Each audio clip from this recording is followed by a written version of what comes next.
Так, раз, два, три, все нормально.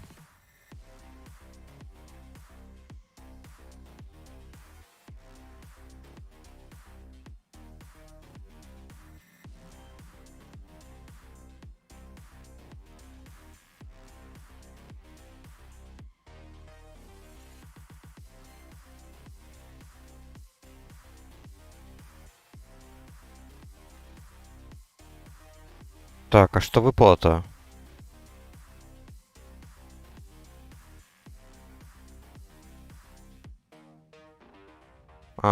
Мейс, наверное.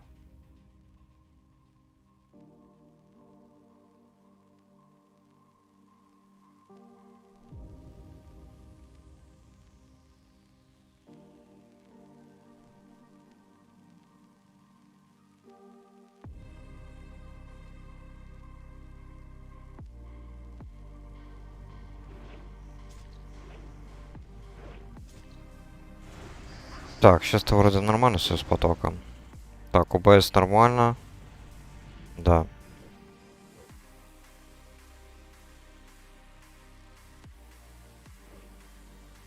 Пинг нормальный. Ну, вот не знаю, что это происходит. Может быть, действительно у нас что-то с роутером не так. Ну ладно.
Welcome on board.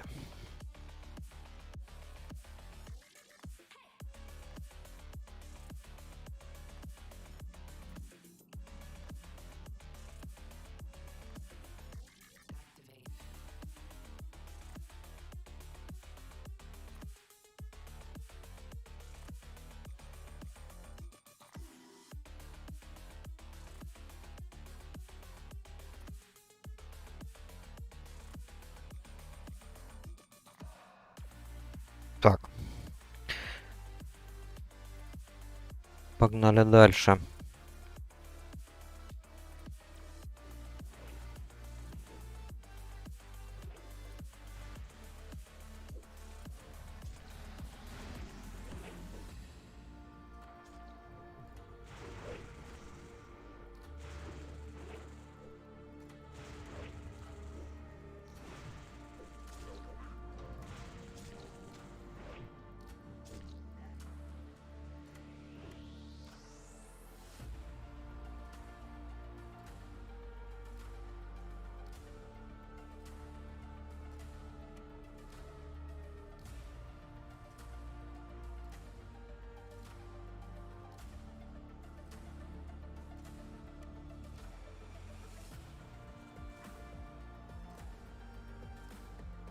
Вот на боссе, не знаю, в этот раз как мне.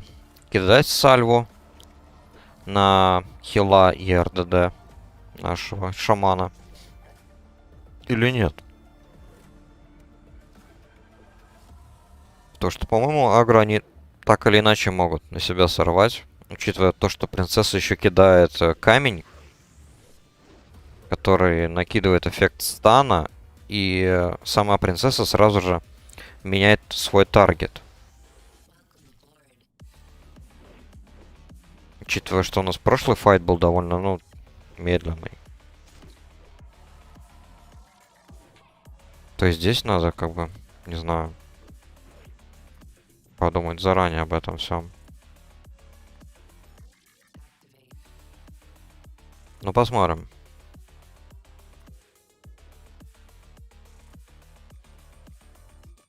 Если они попросят, то я кину баф. Именно виздом. Если нет, ну тогда пусть останется сальва.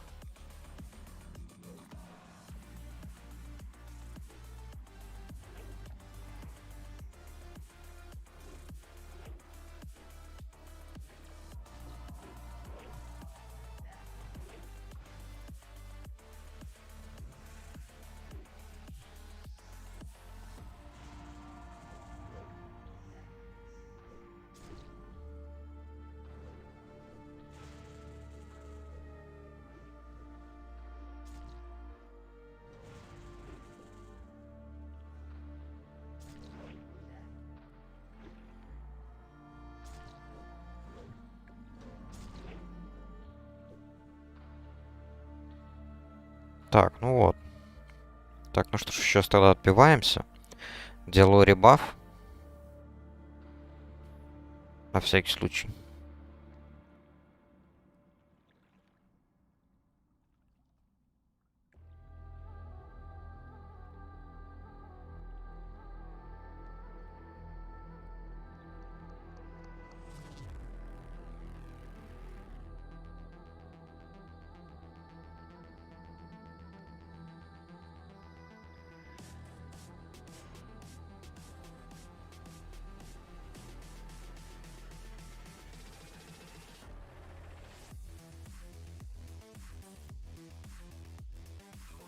Ладно, тогда сальву на шамана тоже.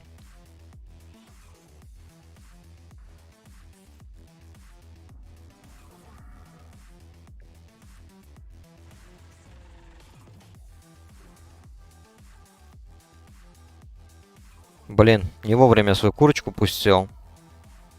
И она сразу мертва.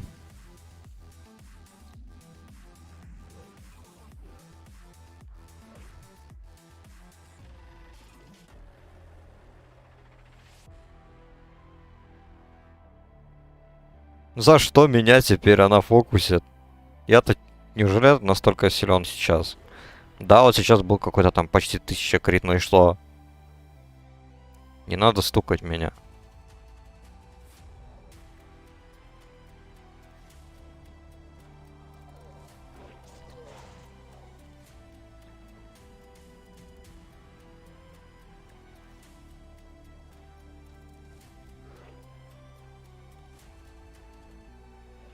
Так, вот булыжник кидает на рогу. Зачем?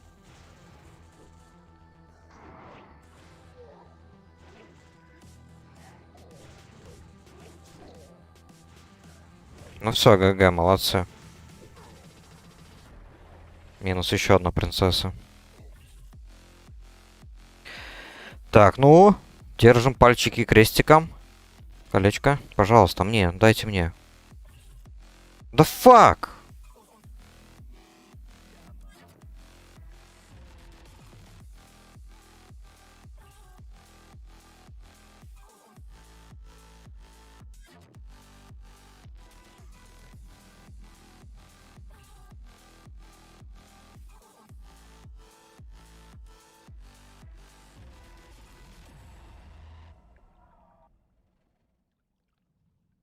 Да уж.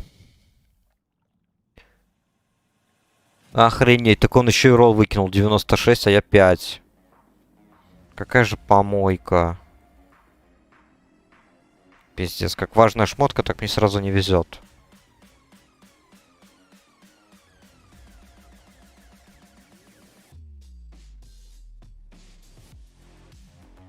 всякое говно зеленое, тогда.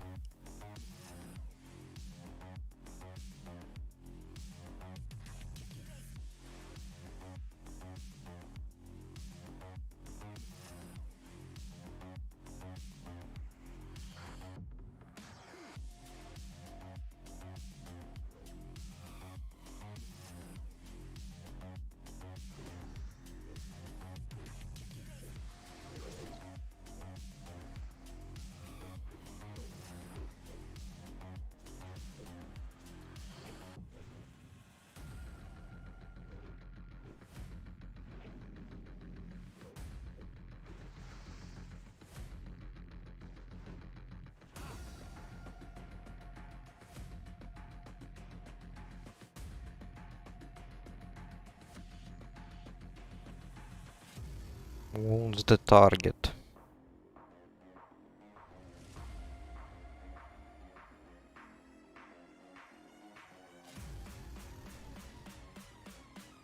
Просто вот я не знаю, он по общему урону, он чуть хуже.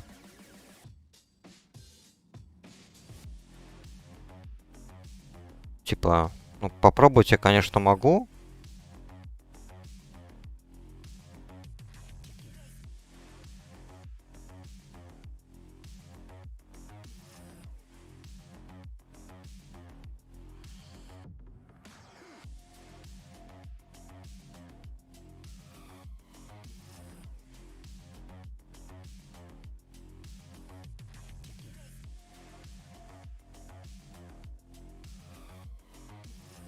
Типа вот bleed эффект давать, вот этот мне нравится. 230 урона.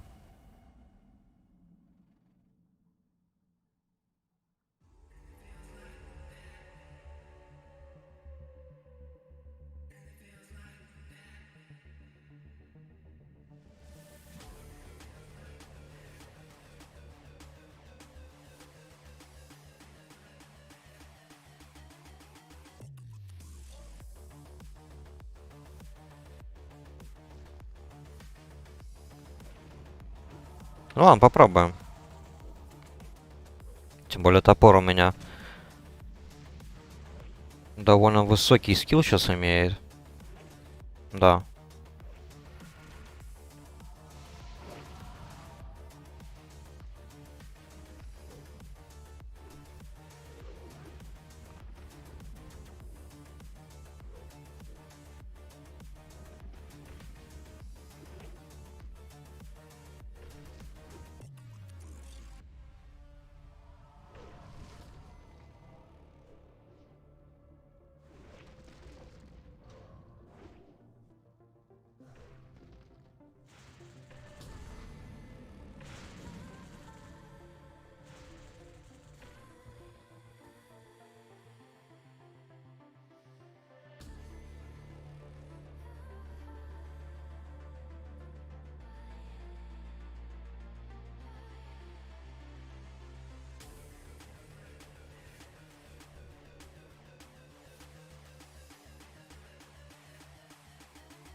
А, эти даже не элитные. Тут я думал, какая-то они быстро падают. Ну ладно.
Так, ну если гоблин, конечно, выкинет щит, то я его занидаю. И мне пофиг. Резервации никакой нету. Раз уж тем более воины рога занидали, блин, кольцо, которое выпало дважды подряд. С херали я должен отдавать шаману щит.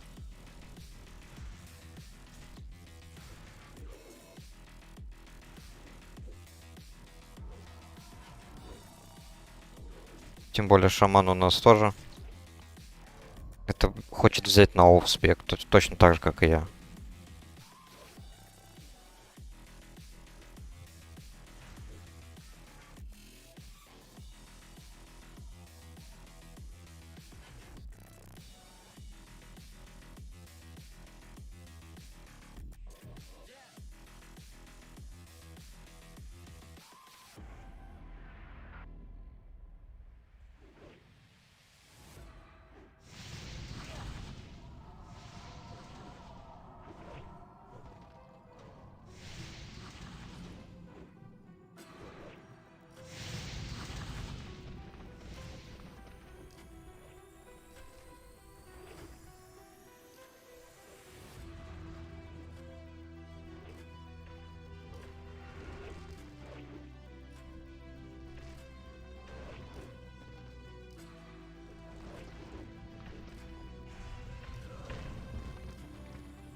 Так-то, если они даже решатся на еще один забег, я буду только за. Правда, сомневаюсь, что колечко, конечно, в третий раз выпадет. Прям очень сомневаюсь. Но зато молот не падал ни разу.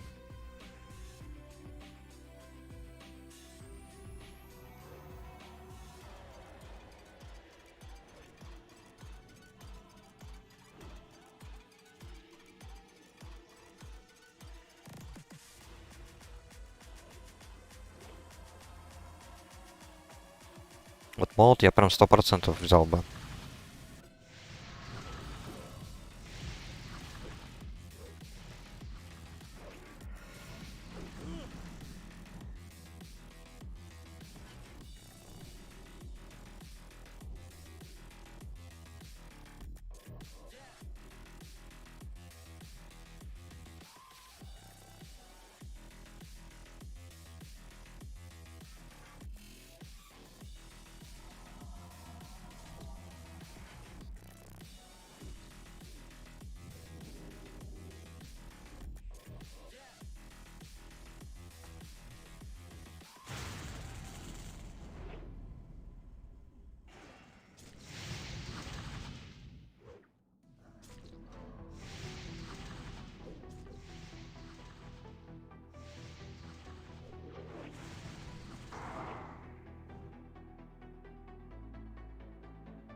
Где там уже этот босс? Как-то мне многовато идел.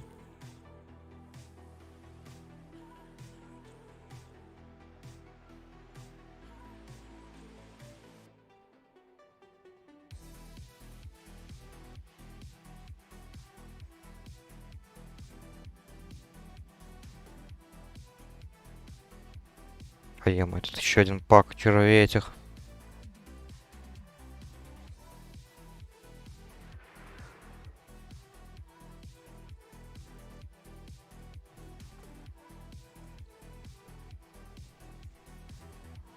А вот и патруль.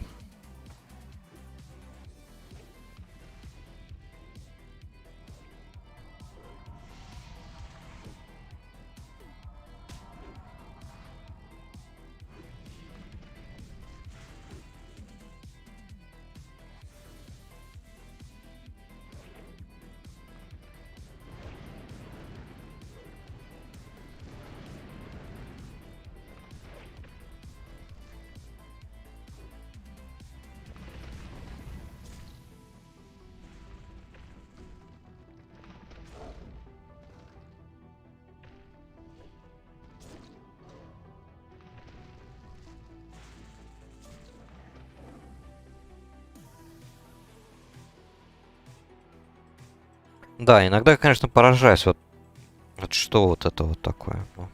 Нагрудник. Дает 8 резиста. 8 резиста ко всем типам магии. Типа, что?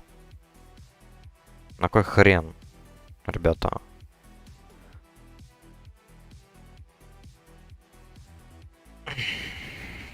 Так, ну вот. Хотя бы в этом забеге мы идем на гоблина. Когда я в прошлый раз спросил, меня просто тупо проигнорировали. А тут, блин, ради шамана, конечно, готовы. В жопу фукать.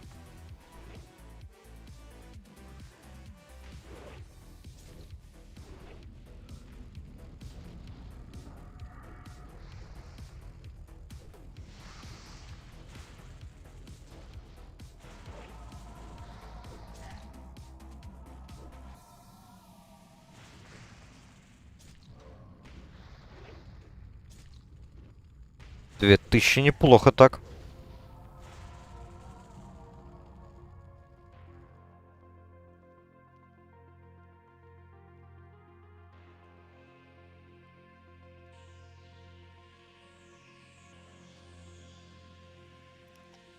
Так, ну я инженер, мне можно.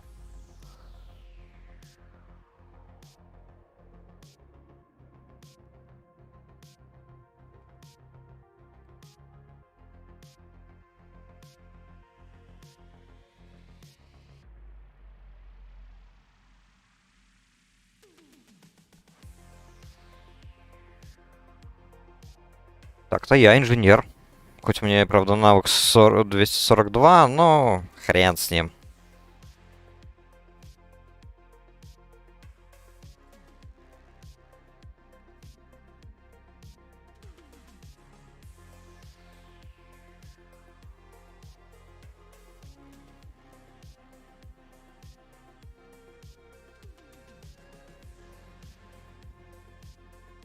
Было бы, конечно, круто. Еще...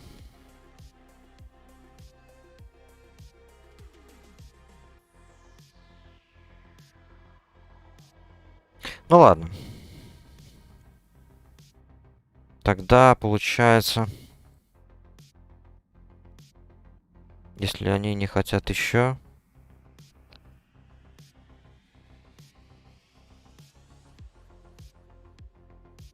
Да. Окей, ладно, он нажимает на Хардстоун, получается.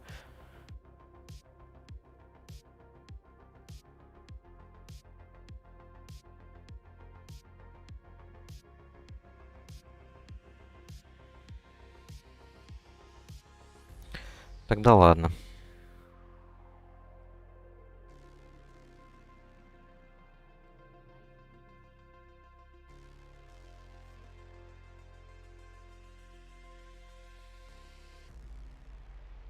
Неплохой, конечно, рецептик. Получается, это я теперь смогу крафтить ту самую шмотку.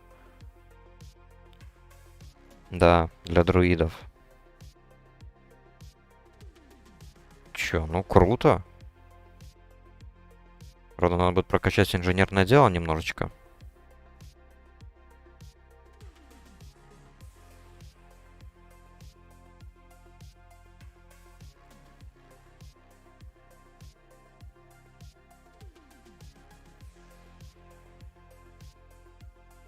Так.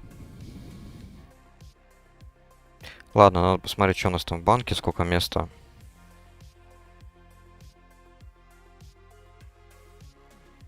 А вот насчет молота, ну я не знаю, на самом деле, кстати. Скорость у него получше для паладина. И общий урон тоже. Посмотрим еще что да как. Так, давайте тогда закинем. Эх, так, вот он, рецепт. Так, колечко тут получается только вот это вот, окей.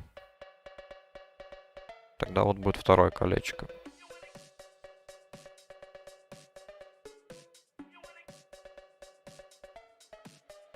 Мало места уже.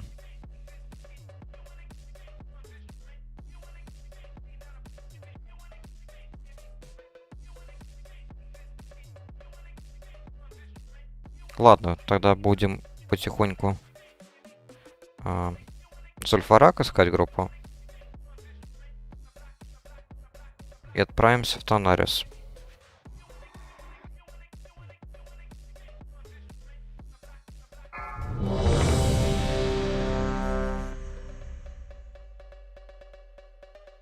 Это было быстро.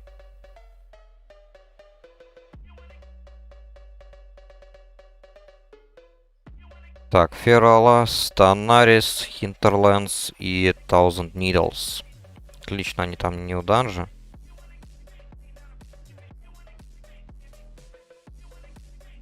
Хорошо. Варлок, Фералас, Танарис и Шаман.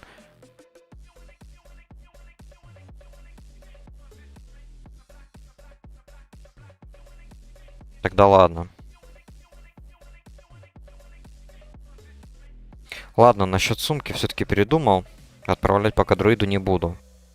Думаю, пока я еще добьюсь 60-го левела, я там еще, наверное, получу какие-нибудь сумки. Да и будет больше денег. Смогу купить или сделать, я не знаю, скрафтить. На другом персонаже. Все-таки нафармливаю ткани.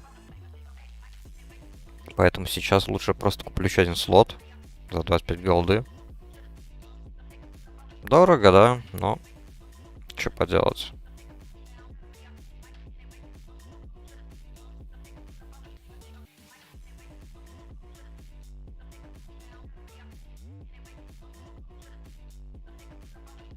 Так, эту хрень я продам.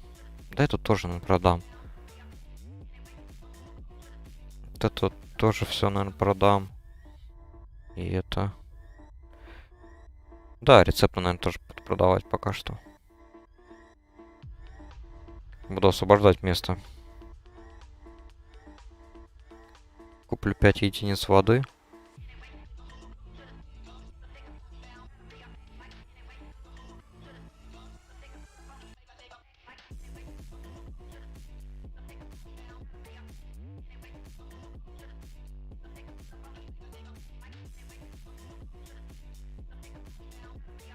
Так, ладно, пока лог там в Фераласе, я смогу, наверное, долететь до Айронфорджа и сдать квест, который я давненько уже сделал в Танарисе.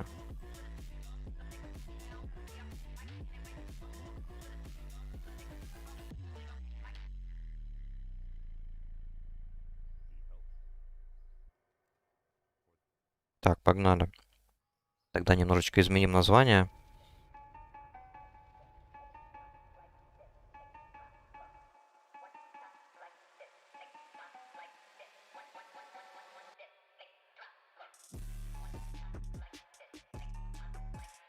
Вот так вот.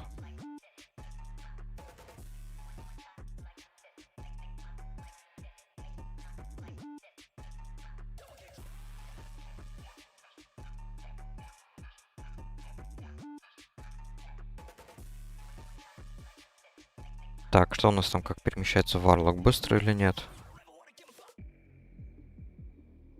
Так, он уже идет к транспорту.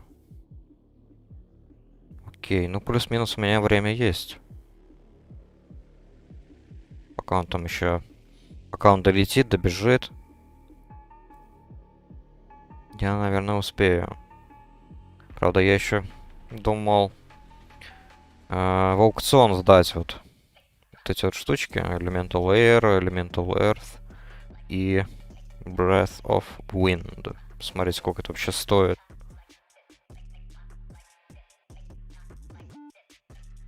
Так, ладно, меч оставим.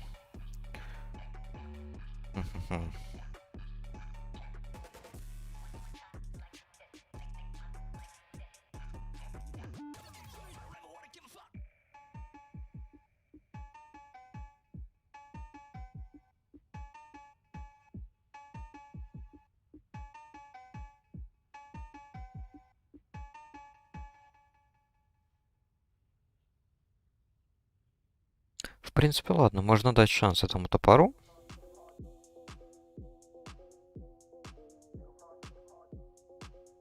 Все-таки в ДПС он больше, и плюс мне нравится вот его эффект. Молот хоть и дает 2% крита, и на нем есть энчант, но этот энчант, он такой. Он больше для танка подходит. Да, шанс крита у меня, правда, снизился. Был 17% еще несколько левелов назад.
Интересно, финальный ли это ранг Холли Страйка или нет?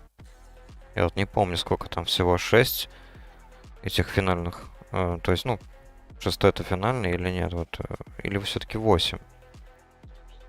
Может быть, еще седьмой будет. Было бы интересно, как он вообще скейлится, кстати. Если бы, допустим, я вот собрался в холле паладина и, не знаю, как-нибудь увеличил свой урон от холли магии, как бы тогда ударил холли страйк? Потому что, по сути, это является как бы магическим ударом, я так понимаю, да?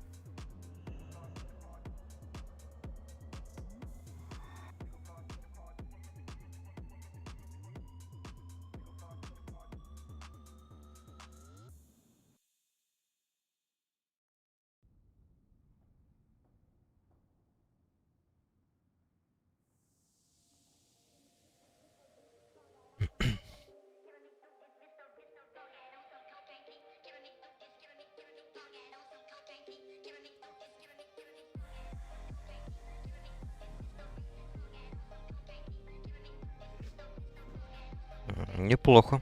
Неплохо.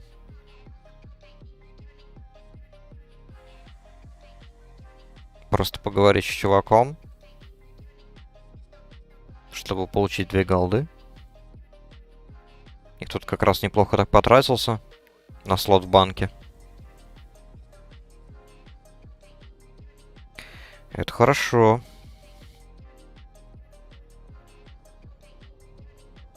Так, что там у нас?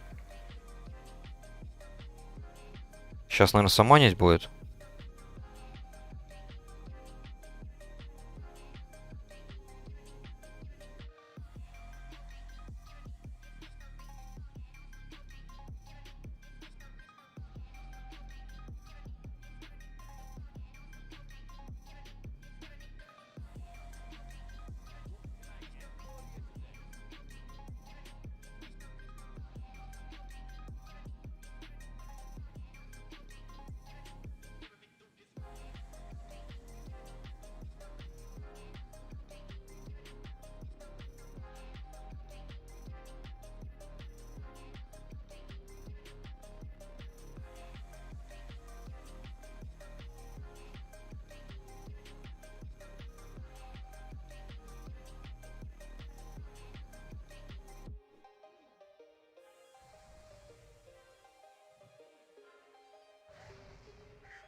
Отлично. Суммон есть. Все, погнали, ребята.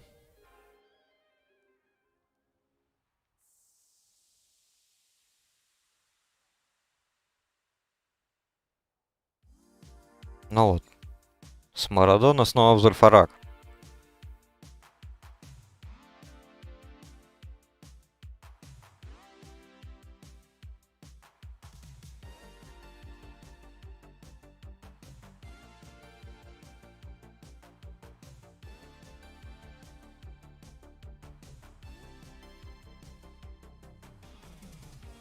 О, я и не заметил.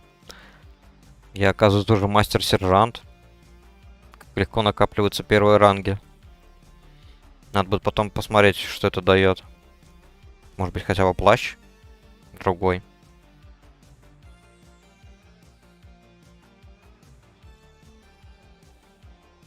Тем более, тут только вспомнил то, что я 49-й левел, а я еще как-то до этого упоминал то, что собираюсь пойти на БГ. Хотя бы чуть раньше. Теперь уже, ну, половина полоски осталась. Посмотрим. Если я не апну левел сейчас, тогда, наверное, все-таки зайду на БГ. Почему бы нет?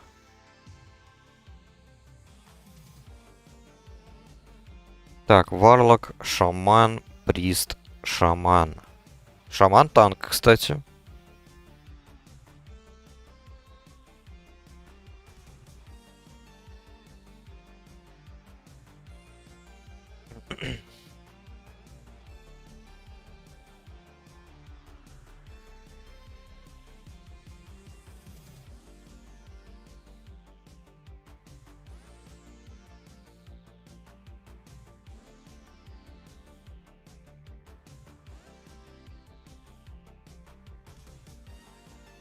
Ой.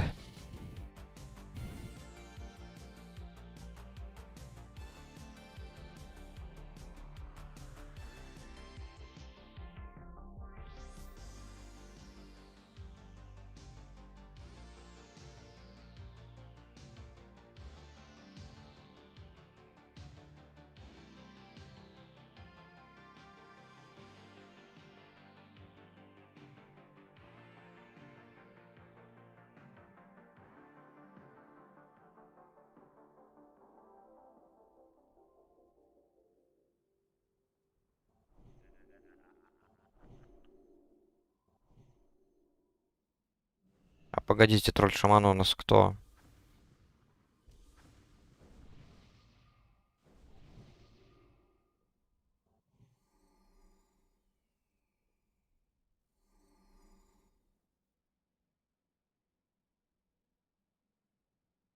Так, музычку надо поменять.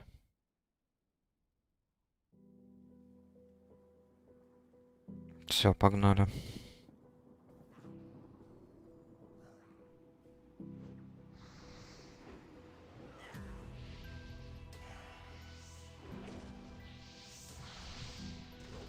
Не думаю, то, что нам тут сало нужно. По мне так мы вообще просто без всякого сала быстро все пронесем. Мы тут вон, я 49-й, Лок 49-й, Шаман 51-й, Хил 49-й, только танк, Шаман 46-й. То есть, ну это хрень вообще. Нам изи.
С этими тотемами, конечно, можно запариться. Каждого по очереди спамить.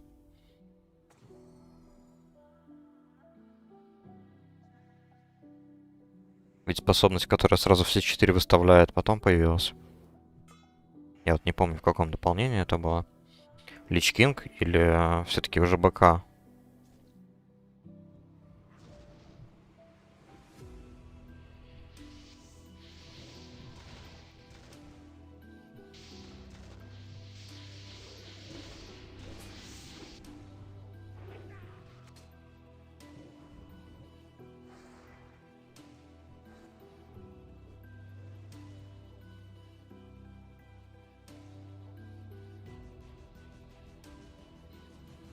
Наш танк, правда, быстро проседает по мане. Может быть, я ему кину тогда Wisdom? И все.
Чё они так прям парятся? Для нас эти мобы зеленые.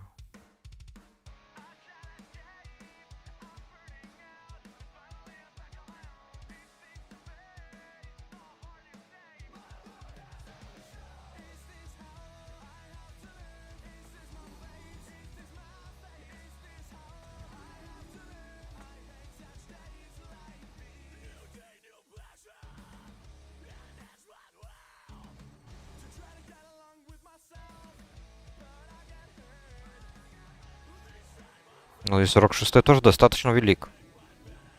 Че нервничать так? Сейчас моба он 43-й, 44-й. Чё? Сейчас бы так скулить еще. Натуральные нытики.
Тут даже, блин, начал шаман париться. Типа, ну, развели панику какую-то.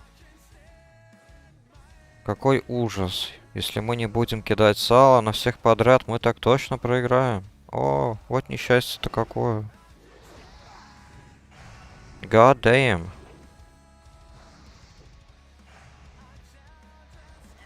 Печально.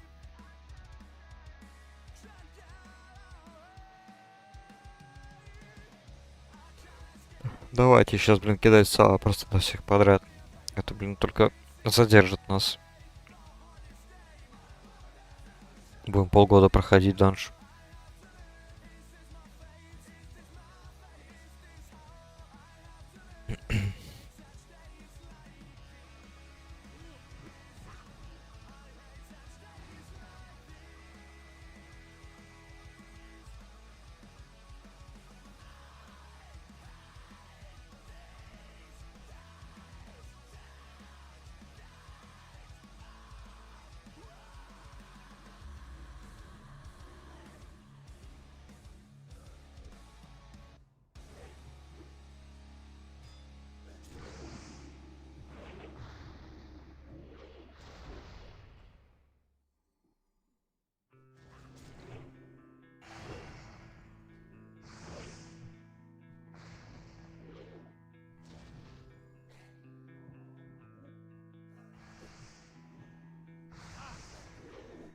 Да, возможно, все-таки общий урон стал меньше.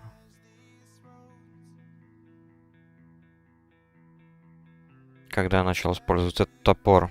Может быть, мне все-таки обратно перейти к этому молоту.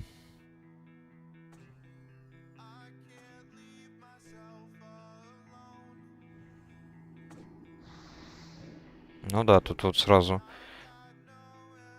по 200 плюс вносится там. Меньше. Короче, мне лучше бы выбить с Марадона, с принцессы, как раз-таки ее молот. Надо вот ради интереса еще раз глянуть, вспомнить, что там за эффект у нее. Так. Wound the target for 160 дэмэджа.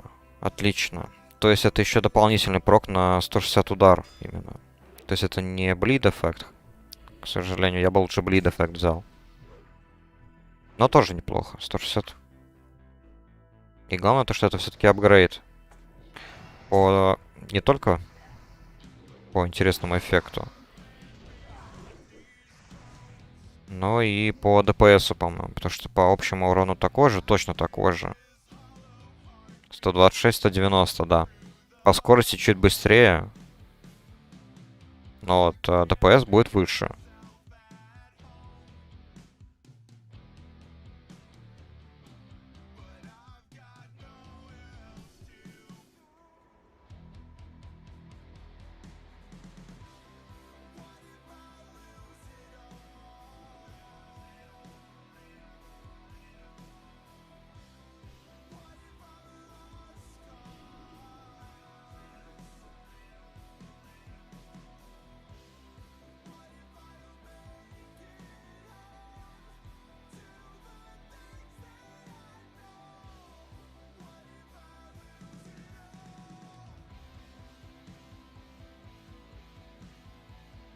Что-то с хилом сталось, он ну, в стену идет.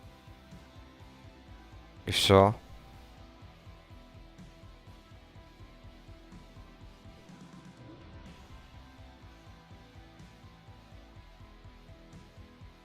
Не знаю, может быть мне все-таки перейти в хила. А то как можно доверять хилам вот в такой момент? Просто взял и исчез.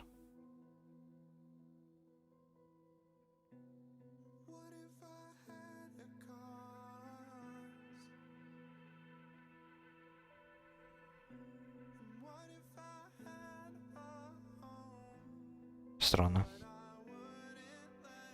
То он здесь вот стоял, то теперь вот там сидел. Не знаю, что это было. Это у меня такой баг или что это было?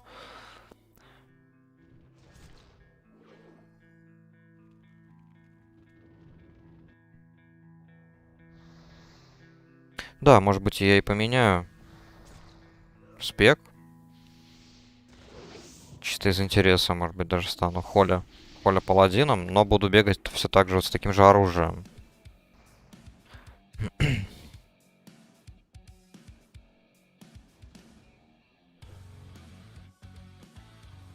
Это у нас что получается? Впрод. Стоит ли мне потом идти впрод, будучи Холли паладином? Да нет, наверное. Пойду в ретре ветку.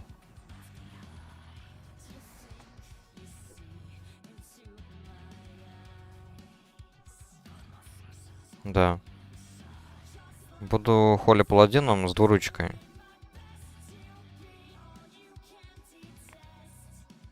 И тут дойду где-то вот до вот этого таланта обязательно. До этого и возьму, наверное, Conviction. Strike with melee weapon. Ну да, крит. Хотя бы в ближнем бою. Было бы неплохо иметь крит.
Это какой-то мини-босс, я так понимаю, он не всегда появляется.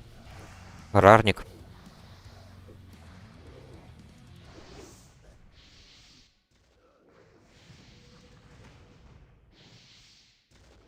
Да, ну и лут, конечно, у него гуано.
Прокачка, наверное, правда, будет тяжелее, мне кажется.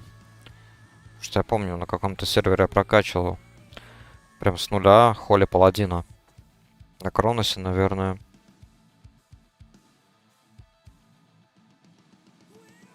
Сражался он все-таки, как ни крути, медленнее, чем Ретрик.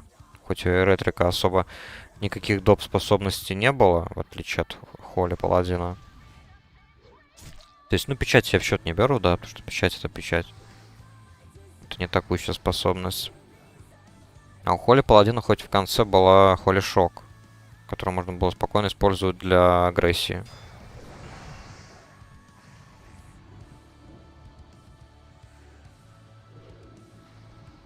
Ну и плюс мне не нравилось то, что все-таки медленнее бежит.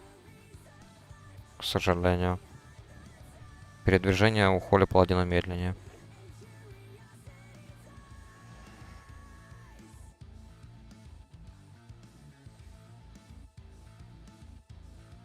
Поэтому квеститься в открытом мире мне будет, ну, сложнее, я бы сказал, наверное, да.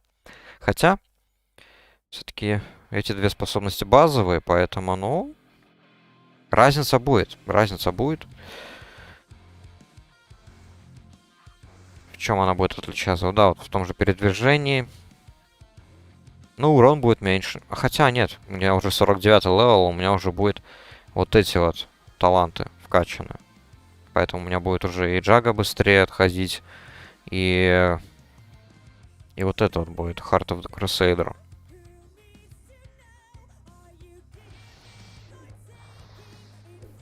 Причем у меня будет еще аура, Холли аура, которую я смогу спокойно использовать.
Да, я тут еще, кстати, подумал насчет вот топора вот. Он еще и внешне выглядит, ну, скажем так, нелицеприятно. Не люблю топоры в Варкрафте. Если уж играть, то действительно лучше какой-нибудь молот иметь или двуручный меч тоже.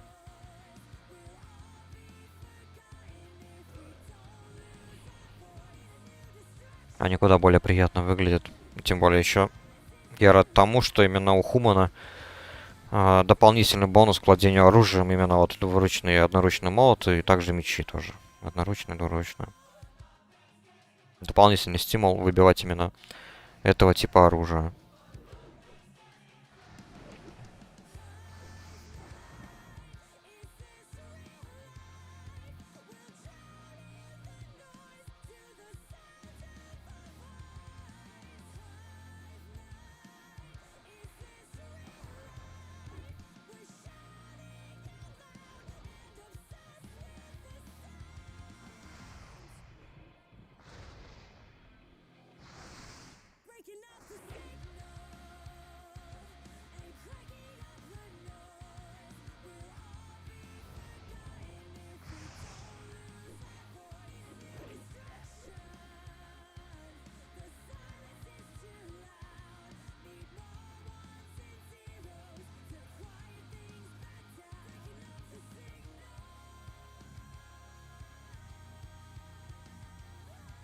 Опять начинаются жалобы. Знаем это, что босс такой себе говняный. Но все равно от того, что мы убьем всех адов, он не прекратит себя отхиливать постоянно.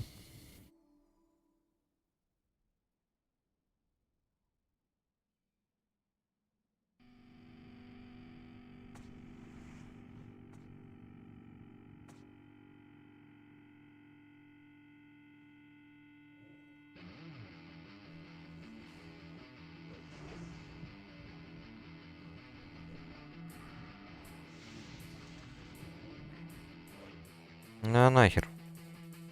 Из моего луча. 1000. Найс.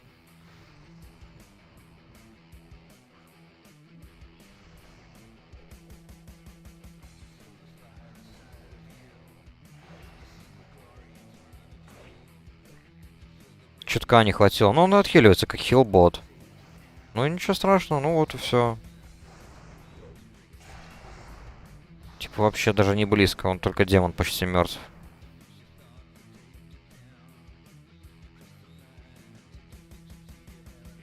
Вау. Вау.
Так, бафы есть.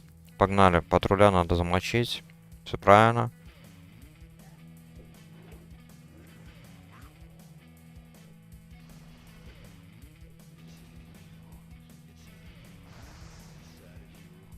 Ну, додумается диспельнуть меня. Прист. Прист. Очнись, Прист. Ты обосрался.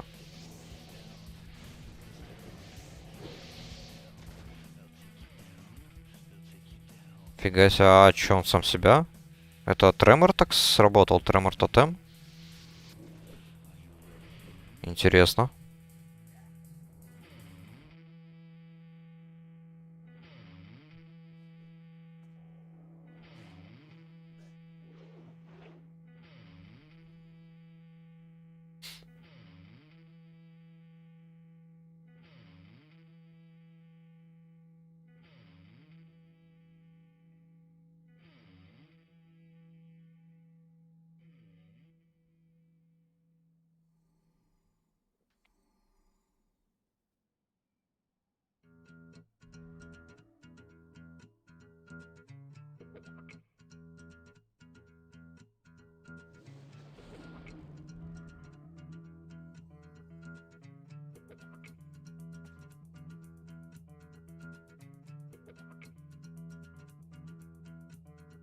Ну что, погнали.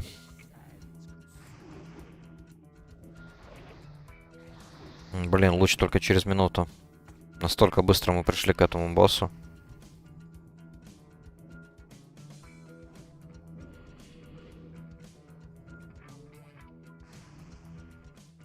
Вообще изи.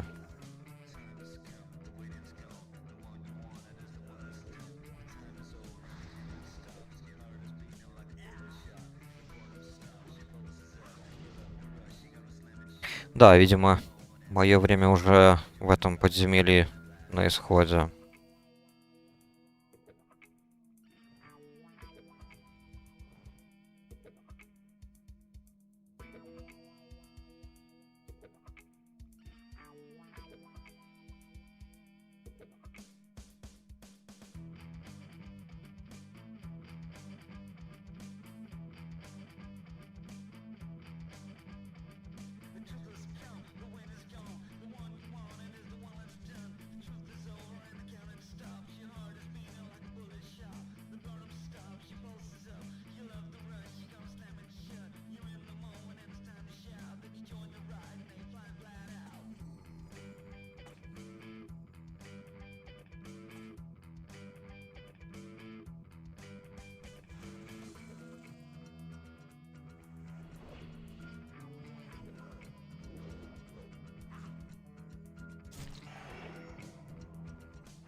Кстати, сколько раз я вот уже ходил в Зульфарак, и все никак, ни разу не выпали эти чертовы наплечники. Хоть у них, по-моему, самый высокий дроп шанс. Ведь так же, нет? Или нет? Или я путаю что-то? Берем вот начальника нашего. Да, 28%. И падла не падает. И ведь... А, забыл, это ж у нас танк сейчас шаман. Из латников я тут единственный. Поэтому сейчас у меня есть, по крайней мере, шанс занидать их вообще без всякого риска для себя.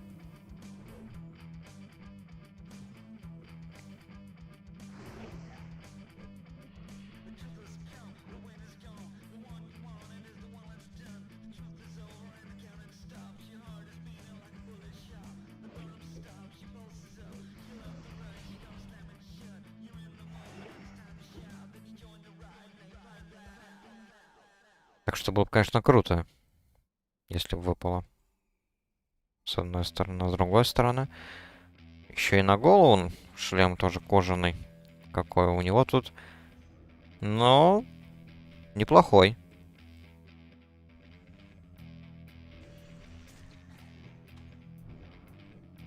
Ну, посмотрим. Если танк не будет нидать кожаный шлем, тогда я его буду нидать. То, что он у меня уже устаревший, как бы, из подземелья.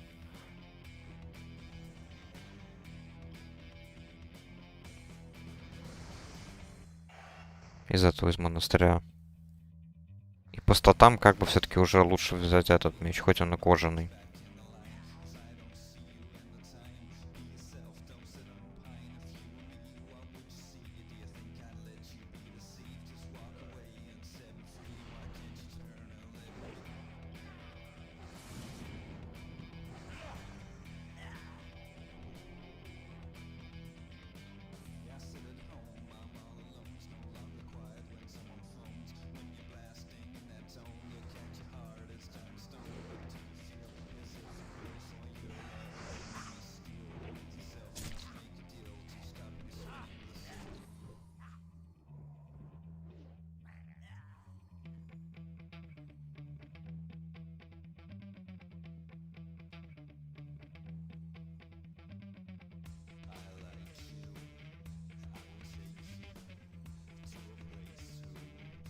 Да, пусть приз нас ребафнет.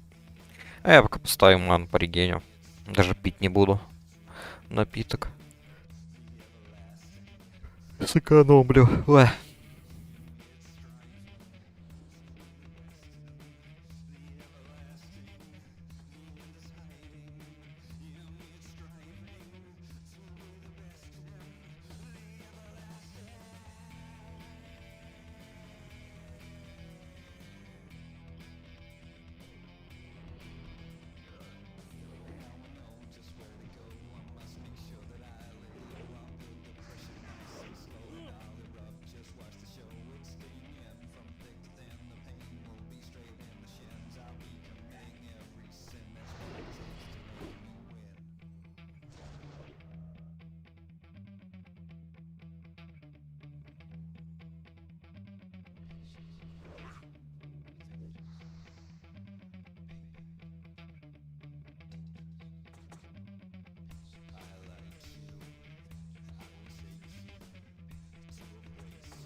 Кто-то один может залутать.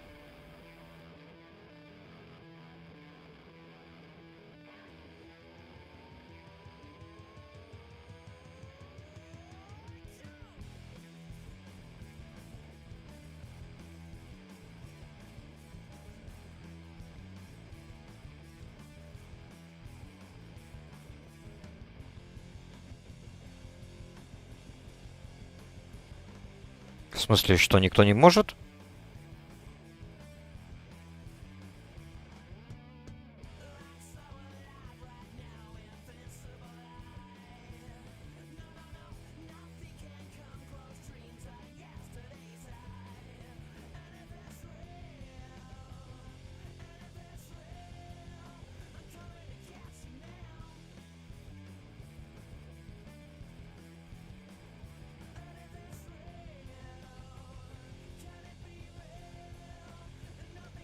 Отлично. Наконец-то. Узнали, кто должен залутать чувака на ключ. Стоим и смотрим. Хил явно не спешит. Наслаждается.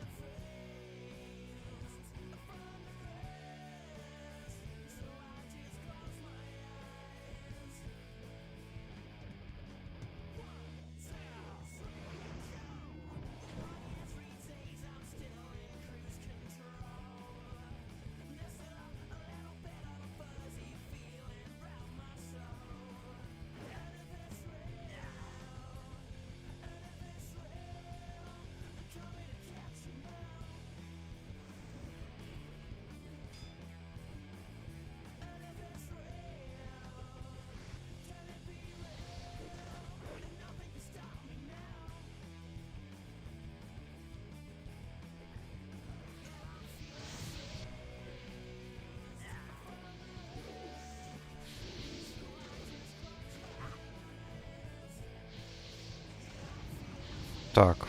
Варлок у нас немного тут стянул на себя агро. Но пока еще нормально, нормально, держимся.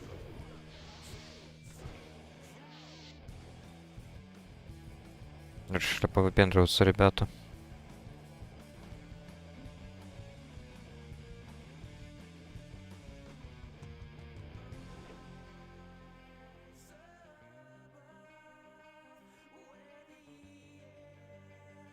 Так, первая волна есть, теперь вторая.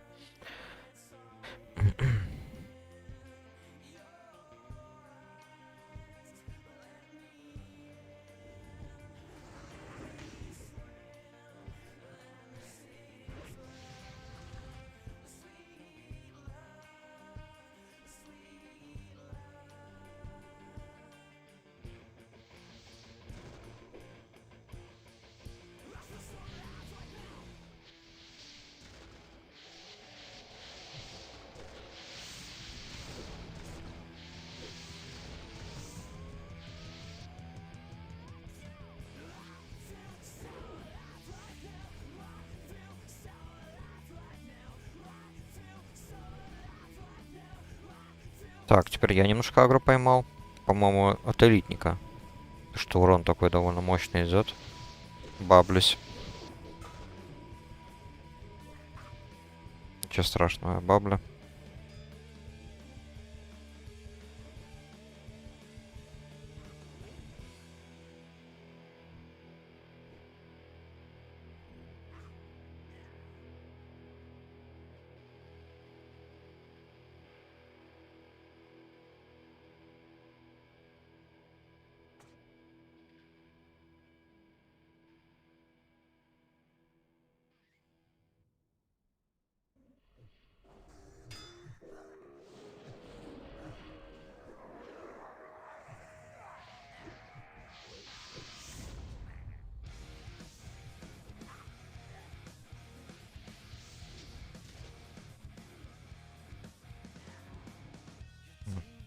Прикольный молот.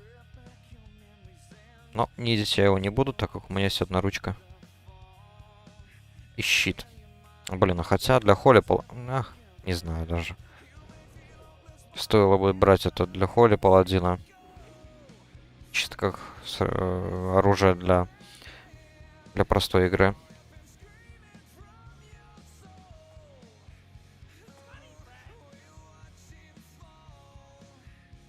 Ну, это хрень.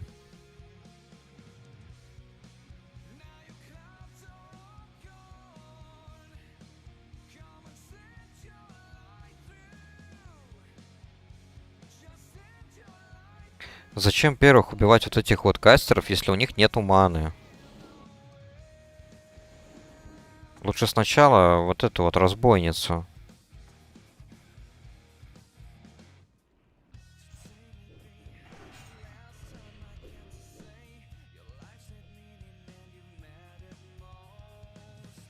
Серьезно? А еще дальше можно было убежать. Просто за полкилометра шла. Отлично, еще один гаудж.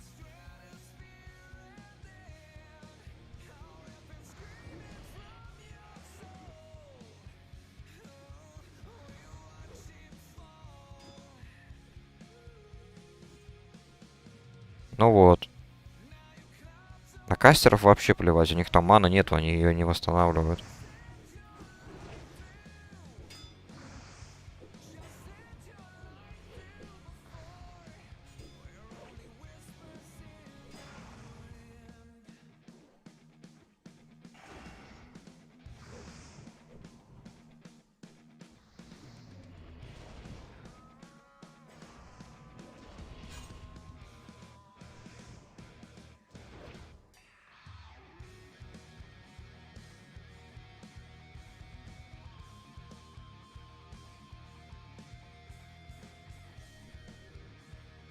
Так, ну наконец-то. Мы идем к боссу. Это то, что мне и по сути надо. Единственное, что меня здесь интересует.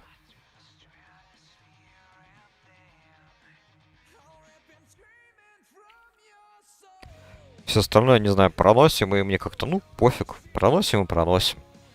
А вот когда доходим до ласт босса, то тут уже самое интересное. Что же выпадет? Что же выпадет? Опять выпадет топорик или этот ебучий посох, который никому не нужен?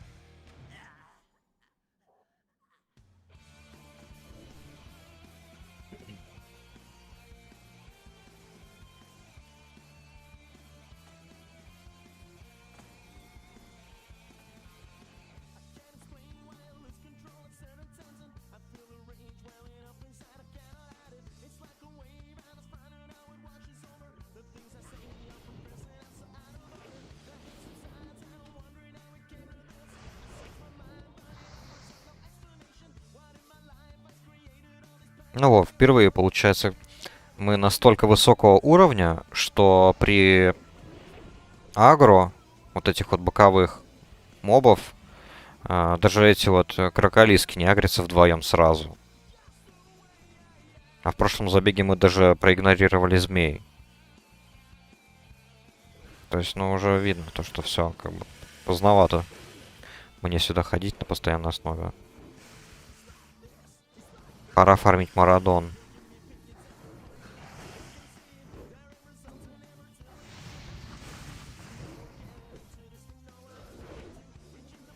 А то и Sunken Temple тоже ходить можно.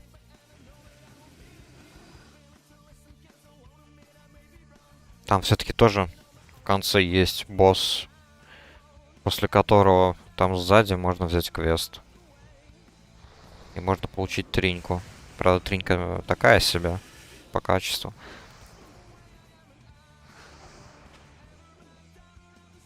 А насчет лута, кстати, я даже не помню, как там лут. Ценный он или нет? Для именно Репаладина. Надо даже глянуть, пока мы тут сбиваемся. The Sunken Temple. Ну, допустим, Shade of Iranicus. Ну, вот, разве что вот это, конечно, прикольно заиметь. Но это прям вообще нереально. Шлем чисто на хила. Ну да. Лут такой себе.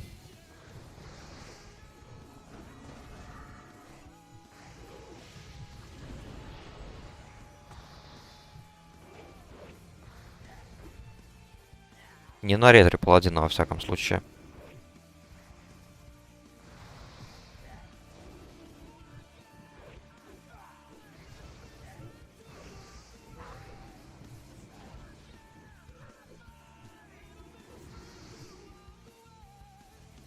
О, хотя бы плечи.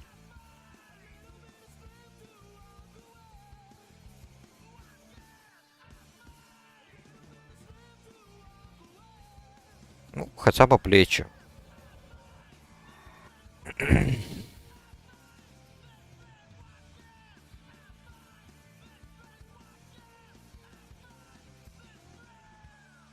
Да бля. О, попал.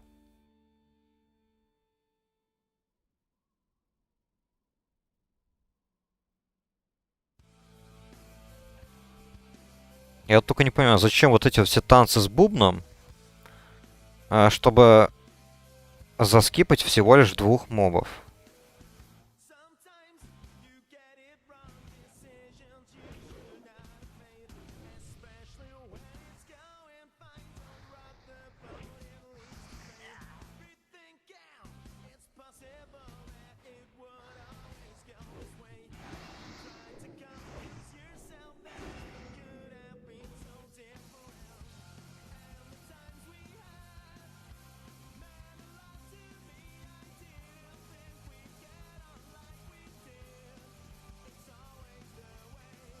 Так, ну я теперь не пожалел то, что зарегистрировал лишний раз в Зульфарак.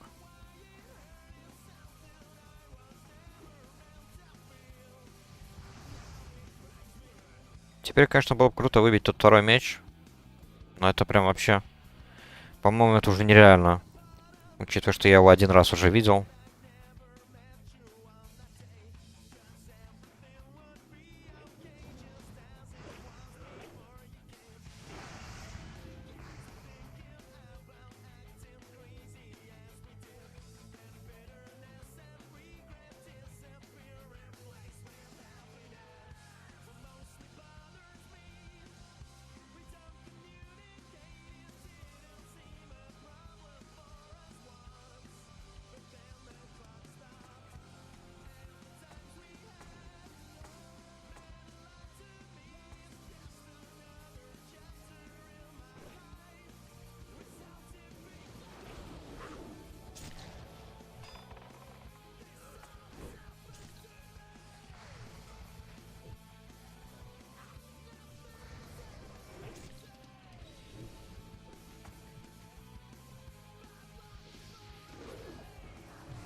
Что-то какая-то беда с этим паком. Не может никак агро набрать. Нормально.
Ну что ж, тут так тут.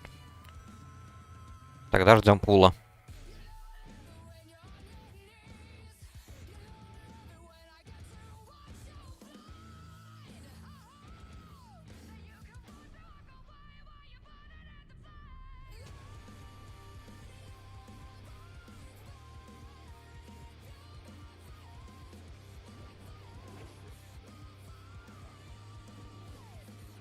Блин.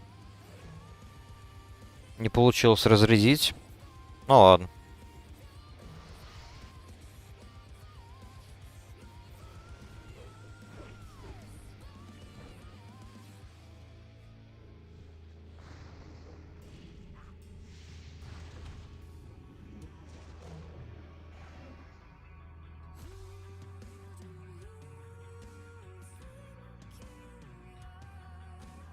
Ну вот. Очередной забег завершен. И что мы выбили по итогу? Плечики. Неплохие плечики. В принципе.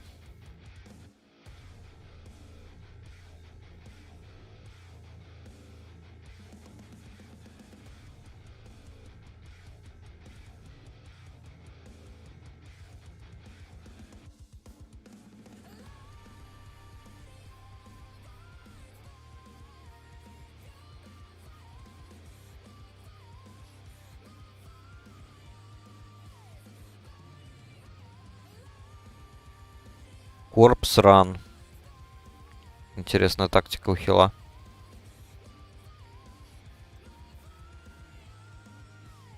Ну, хозяин барин, что сказать.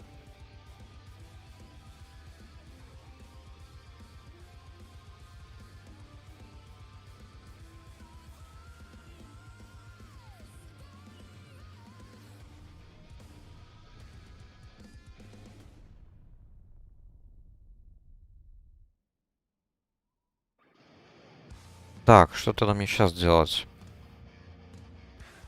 Может быть, чисто ради интереса тогда сделать ТП Штормград и проверить, что там дает вендор за 4-й ранг.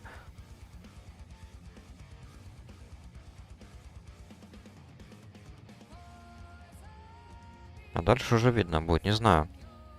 Продолжать стрим.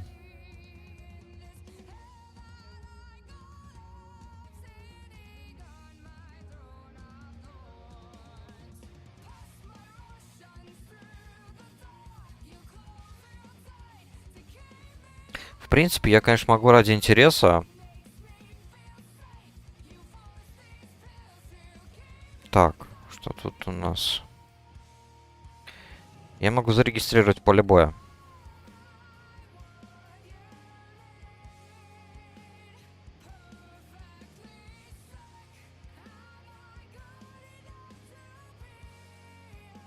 Не. Там паладин 45-й. Нафиг.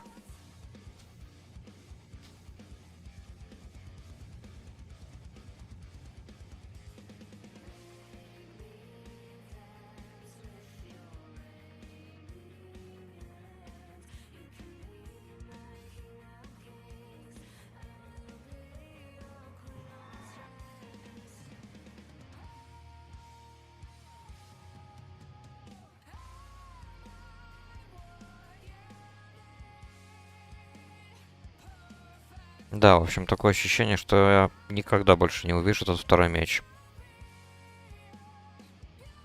Не суждено мне создать двуручный меч. Всегда только получалось выбивать одну часть. Причем неважно, будь то официальный Warcraft или пиратка. Так. Мастер-сержант. Я вот сейчас как раз-таки мастер-сержант, по-моему, да? Да, я мастер-сержант.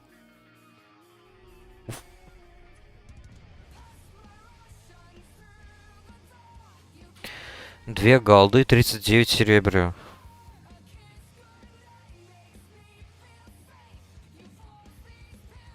Ой, еще и плащик сержантский. Ну давайте, чё, пофиг. Why not?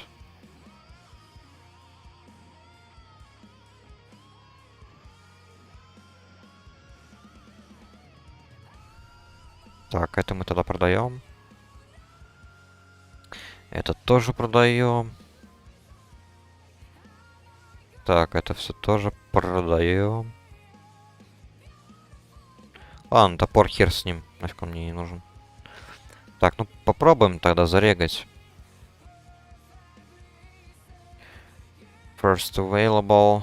53 минуты. Понятно. Видимо, он не настолько и available.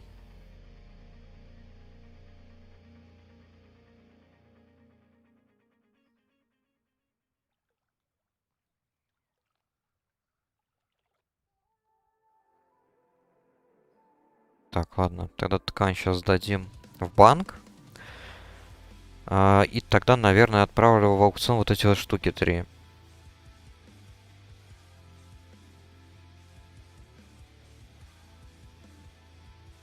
Гляну, сколько я смогу за них выручить. Если есть смысл продавать, то, конечно, продам. Я не привык такие вещи коллекционировать.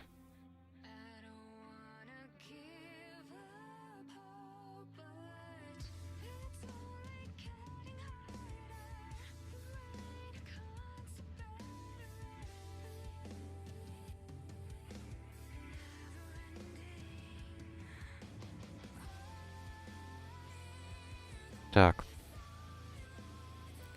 Что у нас тут? Elemental Air. Понятно, дешевая херня. Вендор прайс 4 серебра. На аукционе она продается, грубо говоря, за 10. Хорошо. Тогда воздух мы продаем вендору. Breath Wind. Вот. Жаль, нельзя вот линкануть. Да. Breath of Wind. Тоже дешевая хрень. Еще дешевле причем. Продают по себестоимости вендорской, кстати. Не вижу смысла. Но вот Elemental Earth, он точно будет дороже. Это 100%. Да. Получается, золото 40... 34 даже есть у кого-то.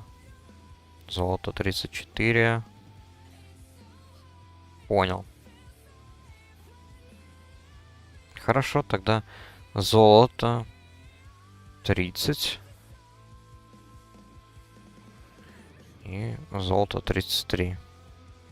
Вот так вот. Все.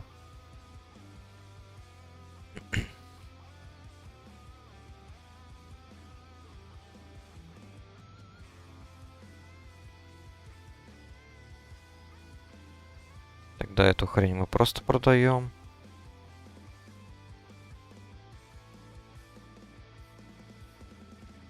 Не знаю, есть ли мне смысл вот сейчас, допустим, идти Moonglade, сдавать квест. Я это, наверное, сделаю потом. Вне стрима.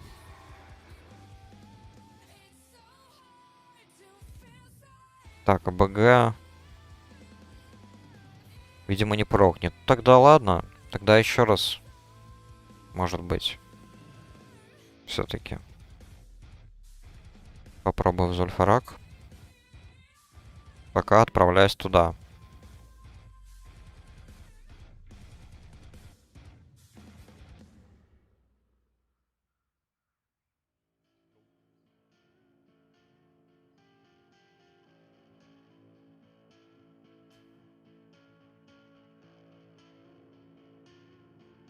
Если данж прокнет, то тогда ладно. Тогда еще раз схожу и тогда будет на этом все. Если вот за это время, пока я отправляюсь в Танарис, данж не прокнет, тогда я, наверное, буду сегодня уже завершать. Потому что все-таки это уже, по сути, вторая часть стрима.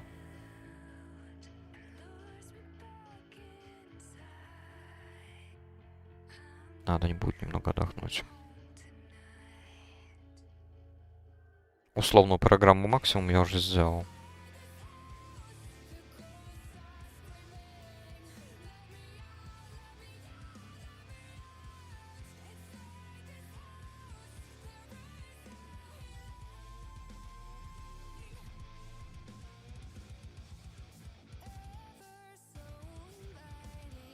Мне вот интересно, как тут вот в пиратке будет работать вот эта вот система PvP шмота, если вот я лишусь звания мастер-сержант. Смогу ли я носить эту штуку?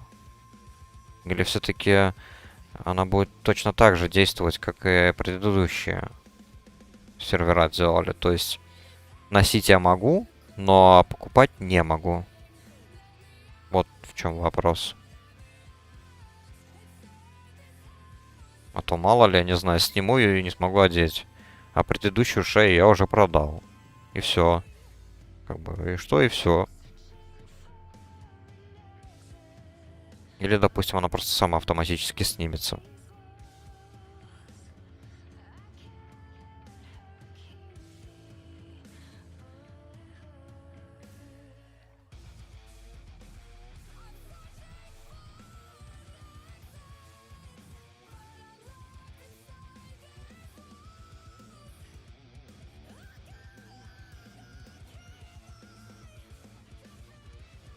Да, админы хорошо работают. Молодец. Глиттер. Да. Красава.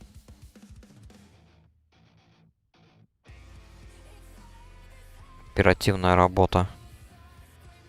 Сколько проходит? Секунд 5 и просто сразу голдселлер получает бан. Молодец.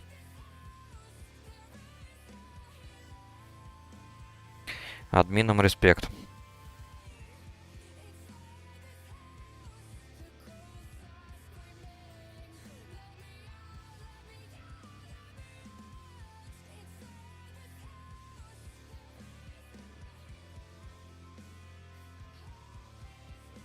Трика онлайн. Неплохо.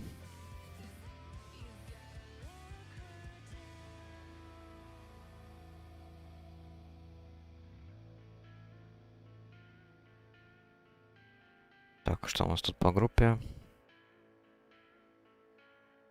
Так, ну хил нашелся. Неплохо. О, наш старый знакомый. Паунтату. Я еще с ним ходил в монастыри Алого Ордена. Во все, по-моему, части причем.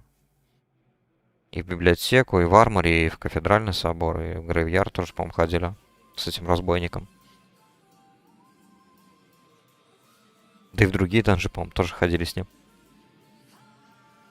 Давно его не видел.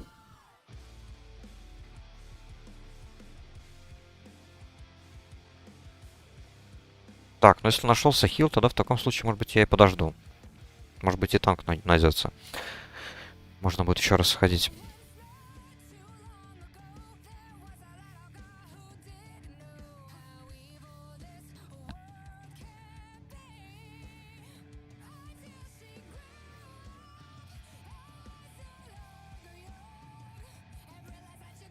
А, понятно. Он тат еще зарегистрировал на Марадон. Он, наверное, туда пойдет тогда. Причем именно фиолетовую часть только.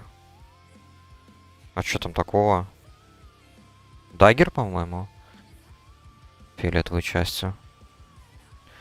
Так, Мараудон. Лорд Вайлтонг. Да, Дагер. Это же, по-моему, для разбойника отлично. Ну тогда да, есть для него смысл.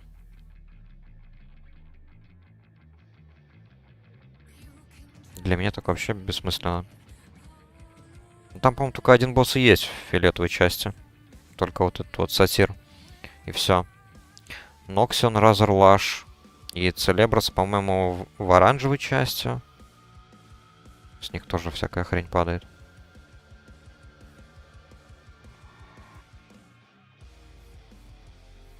Так. На хила, правда, неплохо взять такое.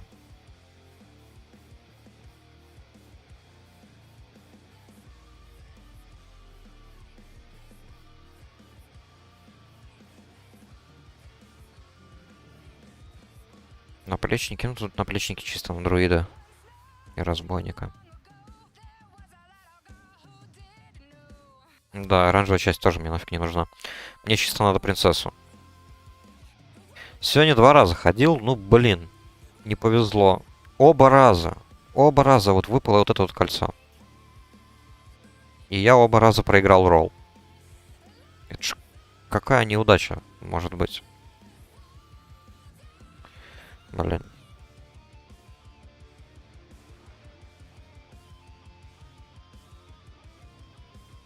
Наручи, кстати, тоже неплохие. Сойдет.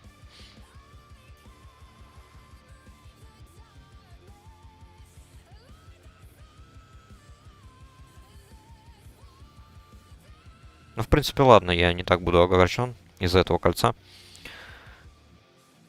Выбить хотя бы молот и дальше пойти качаться. Уже не знаю, какой там данж следующий. Sunken Temple. БРД. Вот БРД тоже, конечно, другая тема. Тут целый список боссов. БРД это просто на час, на два. На два, скорее всего. Ну да, если прям фулл ран какой-нибудь делать, то он вообще будет как полноценный рейд.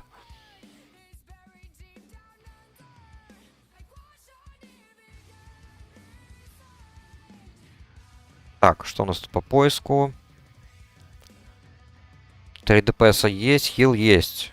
Ну что ж, снова тогда, получается, мы ждем танка. Как всегда. Почему я не удивлен?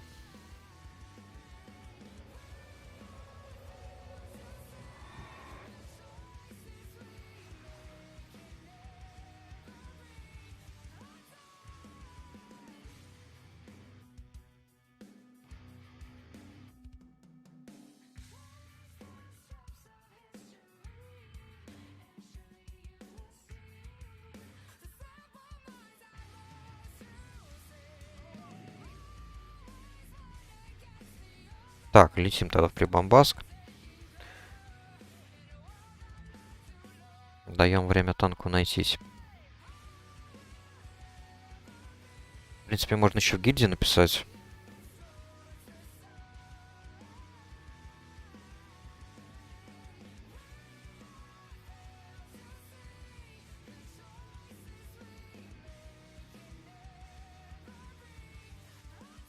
Сколько у нас тут гильдии, ребят?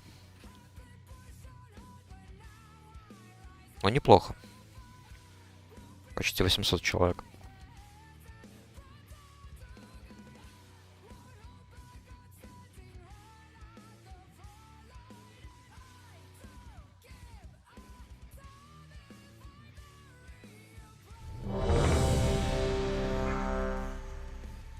О, отлично. Так, танк у нас друид, 49-й. Прист, разбойник и маг, отлично. Конкуренции, по сути, у меня не будет для меча. Для второй части этого меча.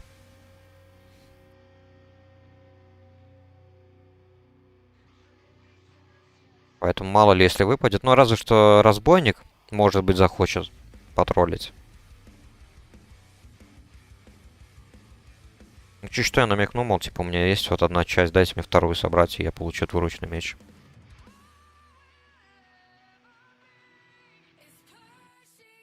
Письмо уже с аукциона, кстати, получил.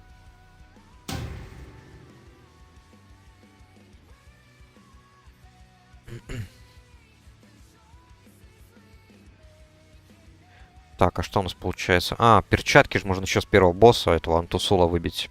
Точно, я и забыл. Они просто один раз только выпали, и как-то я забыл о них. Один раз выпали, и я тоже проиграл ролл. Танку, наверное, проиграл.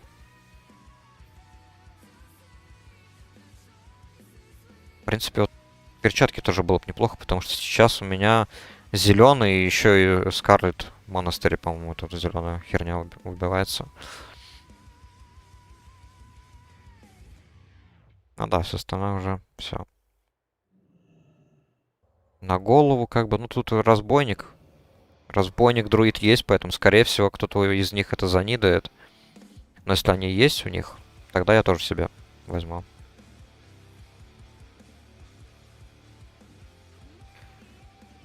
А так, ну вот это вот то, что мне надо.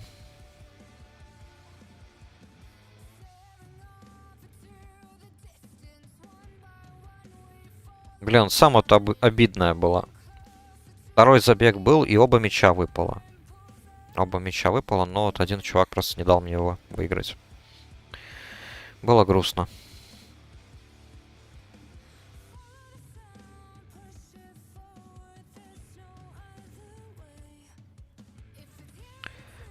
Да, и пати 1 минуту релог.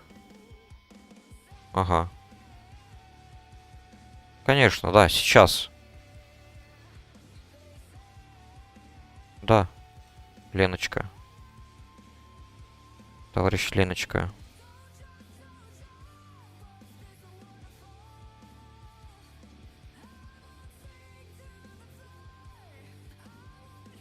Иди-ка подальше куда-нибудь, Леночка. Задрала. Попросил как-то раз у этого чувака, у этой Леночки, помощи с элитным квестом в Badlands на элитных драконов. Так ни хера не помог. Потом начал попрошайничать, чтобы я ему пати кидал. Пару раз кинул пати, ладно, пофиг. Чисто для данжа. Ему там надо было релог делать или что-то типа того. Потом, смотрю, начал наглеть, повторял вот эти вот месседжи. Постоянно просил. Поэтому, ну, как-то нет, спасибо. Хватит с меня. Не такой я добрый.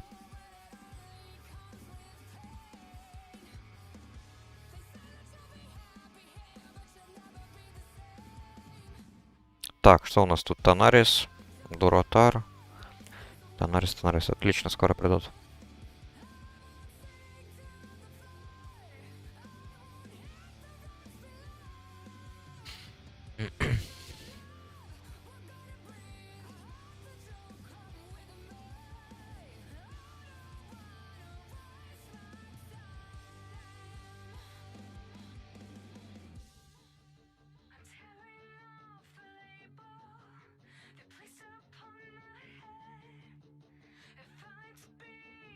Так, получается, на 51-м я получу ауру наконец-то. Ту самую ауру, которая вот была в ретро-ветке. Вместо нее поставили вот Blessing of Kings. Не знаю, стоит это того или нет. Я этот баф королей практически не использую. Я всегда играю именно вот Blessing of Wisdom. Вот всегда. Мне как-то мана важнее.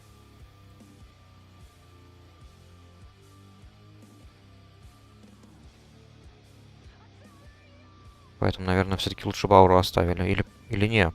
Здесь была печать. Точно. Здесь была вот эта вот печать, сила в команд. А вот здесь была аура. Sanctity аура. Точно.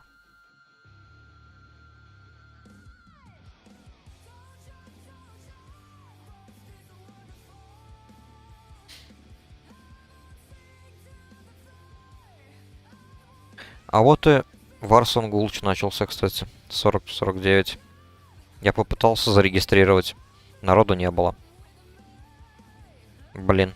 Так бы я там был сейчас. Unlucky.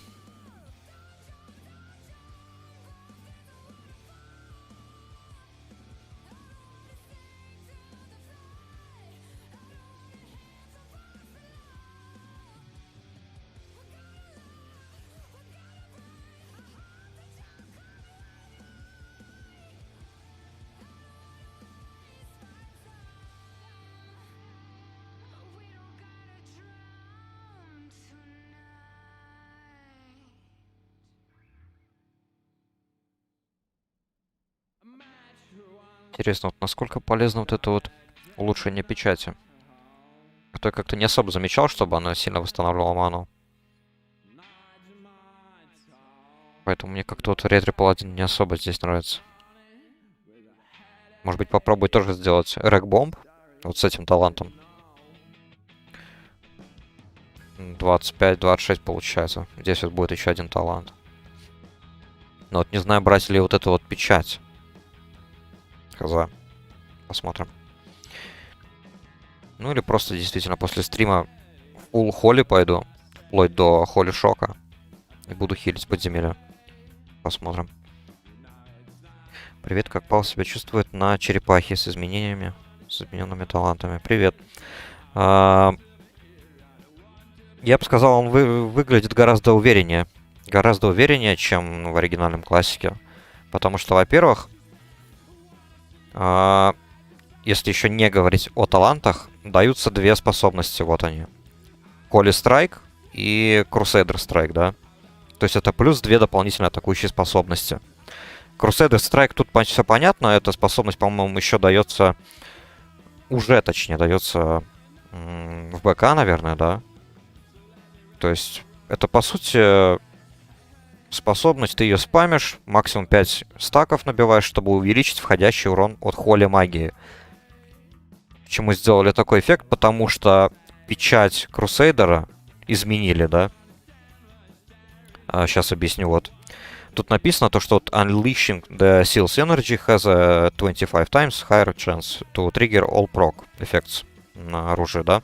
То есть, простыми словами, если у тебя есть оружие, на котором написано, допустим, есть шанс при попадании, там, не знаю, нанести какой-нибудь урон дополнительный, да? Соответственно, вот этот вот прог, печать крестоносца и увеличивает в 25 раз вероятность.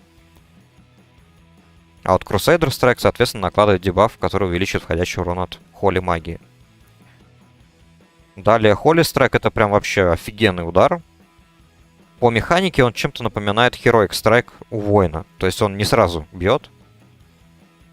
Там заминочка чисто на секунду-две, но потом он бьет. И вот самые большие криты у паладина именно от этой способности. Вот сейчас у меня криты 1200 от этой способности. Касаемо талантов. Начну с ретрика, так как это мой мейн, ретрик именно. Изменения, вот первые изменения вот здесь вот идут. То есть они увеличивают, получается, сам Crusader Strike. Потому что на самом деле вот этот вот Crusader Strike, он чисто вот для босс-файтов. Я бы, допустим, не советовал его использовать на постоянной основе, когда ты прокачиваешься, там, убиваешь мобов и так далее и тому подобное. Он офигенно много жрет маны. Если спамить эту способность, то ты быстро просядешь по мане. Поэтому это чисто так, для босс-файтов. И вот этот вот талант, тот чуть-чуть увеличивает урон. Разницы, правда, честно скажу, я не вижу.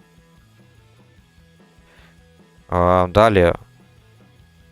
Так, тут вот я говорил то, что должна была быть в оригинальном классике, должна была быть сила в команд, печать повиновения, да. Теперь тут стоит Blessing of Kings, которая раньше была где-то здесь. Где именно, я не помню. Раньше была в прответке. Поэтому, ну, дополнительный баф, почему бы нет? Прикольно. Да, то есть можно бафать танков. Не знаю, я к этому отношусь нейтрально, потому что я лично его не использую.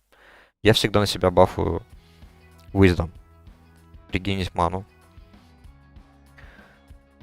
Что у нас тут дальше? Дальше, собственно, идет печать повиновения, которая, как я тут недавно говорил, да, вот раньше была Sanctity Aura в ретро-ветке, теперь ее там нету, ее переместили в холле. И теперь вот здесь стоит сила в команд. Она, в принципе, работает точно так же. Так, Instantly Causing.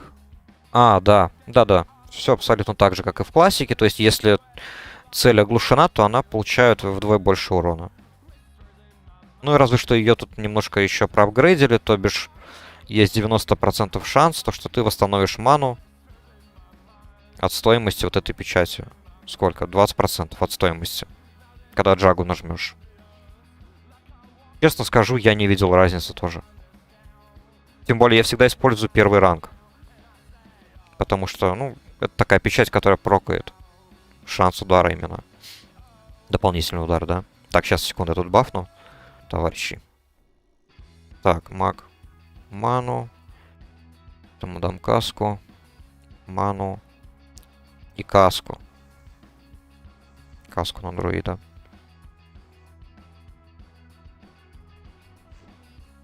В целом, кстати, еще теперь вот, учитывая то, что есть дополнительные способности, ретри паладин, допустим, он не стоит как дурачок и не автоатакует, да. Обычно ты просто стоишь и ждешь, пока прокнет вот именно печать повиновения. Теперь ты дополнительно еще нажимаешь некоторые кнопки. То есть есть определенная ротация, да, она простенькая, но она все-таки есть. То есть сначала, допустим, я не знаю, я вот скидываю сначала печать мудрости, и потом уже включаю печать повиновения, потом вот Crusader Strike 1, допустим, и потом Holy Strike. Все. Так. Что там еще по таланту? Вот мне понравилось таланты вот прот паладина. Интересные изменения. Я вот думаю на 60-м левеле сделать себе прот паладина именно. Почему? Потому что, во-первых, вот этот вот Blessing of Sanctuary, его переместили. Он раньше был, по-моему, вот здесь вот, вместо Holy Shield, да? Вот так он тут стоял. То есть теперь он гораздо раньше получается, это во-первых. То есть этот баф, он снижает входящий урон и плюс еще дает контр-удар там, да? Враг получает входящий урон. От каждого блока, по-моему. Потом при каждом блокировании... Так, сейчас. Вот этот вот талант, его тоже изменили. Да. Не так душно, согласен. Потому что раньше это вот с первого левела по 60 ты просто стоишь и надеешься на прок. Ты всегда надеешься на глупый прок. Так вот, насчет прота. Тут вот добавили то, что при каждом блоке ты будешь восстанавливать ману. Поэтому интересно, как это будет действовать. Будет ли это полезно прям настолько сильно, либо, чисто чуть-чуть будет восстанавливать ману. Не знаю. Посмотрим. Так, дальше что тут у нас? Вот Holy Shield, он, по-моему, раньше был вот последний, типа, тир. И здесь вот добавили именно Ardent Defender. Это вот талант, который добавился в Варкрафте позже у Паладина. Я вот не помню, когда он добавился. Либо Burning Crusade, либо в Личе добавили его. То есть, наконец-то, какой-то разумный деф добавили Паладину. Тут еще не написали, какой КД у этой пассивки. То есть, вот ты опускаешься по ХП ниже, чем 35%, да? И, соответственно, снижается урон входящий на 25%. И тут не написали, какой КД у этой способности. Вот мне интересно, какой КД. Либо его нету вообще, и это было, как бы поломано, мне кажется. Либо все же есть какой-то там, я не знаю, минута-две. Как-то так. А так? Вспомнил, вот еще. Значит, на Личе, да. Это прям вообще отличная способность. Мне она всегда нравилась. Поэтому я вот, кстати, на Личе именно попробовал первый раз прот паладина. Но вот в Личе, да, я помню. В Личе там чисто коротенький такой дебаф был. Сколько там? Минута, 2 или 45 секунд какой-то был. Честно, вот не помню. Я на Личе уже давно не играл. Вспомнил, тут еще вот какой изменили талант. Improved Seal of Justice. То есть, это обычная печать в классике. Вот она. То есть, если ты джагу кидаешь на врага, то он не будет просто убегать в страхе от тебя. А если она просто на тебе висит, вот как эффект, то это шанс оглушить врага, да?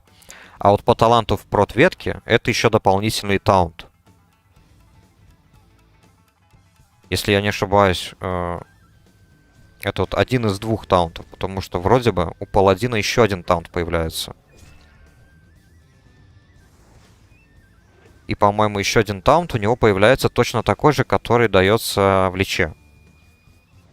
Простой типа таунт. А вот это вот будет через таланты еще один. Может быть. Может быть, второй не дает, потому что у меня, допустим, нету никакого таунта до сих пор. Поэтому за таунт я тут не ручаюсь. Но вот это тут прикольно. То есть тупо ты кидаешь джагу, и, соответственно, это будет таунт для тебя. Так, сейчас я тут ребафну.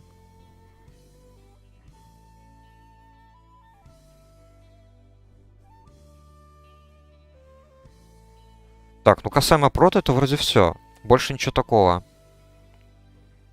То есть прот теперь более чем играбельный. Тут же, помимо прот паладина, даже эти энх-шаманы теперь могут танковать. Поэтому теперь тут гораздо шире выбор в танковании. Поэтому прот, да, он теперь играбелен, я бы сказал, на все 100. Так же, как и ред. Ред паладин. Холли. Так, Холли. Получается, ну, вот эта вот аура. Я не знаю, почему, кстати, ее поставили сюда. Может быть, они хотят попробовать что-то типа паладина, который наносит именно Холли урон. Хз. Потому что вот мне теперь приходится вот сюда вкладывать очки, чтобы получить эту ауру. Так бы я шел сразу сюда вот. В прот ветку, чтобы получить 3 пункта в точность и 2 пункта на снижение КД на Боб и на Фридом. Так. Но опять же, если рейдить, то больше уклон на Холика будет. Да, возможно. Насчет этого, что надо подумать, посмотреть. Я просто, честно скажу, я не фанат рейдов вообще. И в целом PvE контента. Я больше по PvP шарю. И больше PvP люблю. А так, ну... Кстати, сам Холик, он больше особо-то и не изменен. Если так посмотреть... Думаю, спрос все так же будет стабилен. Большой. Так как все-таки дешевые флешки, они всегда, я думаю, будут котироваться, неважно. Будто официальная классика, будто черепаха. В этом плане я думаю то, что Холли паладин, если не топ-1, то хотя бы топ-2 хил в игре. Просто еще, ну, там, на приста надо посмотреть. Я просто приста плохо знаю, за приста не играл. Сингл таргет, так это 100%. Я думаю, паладин первое место берет. Сингл таргет хил.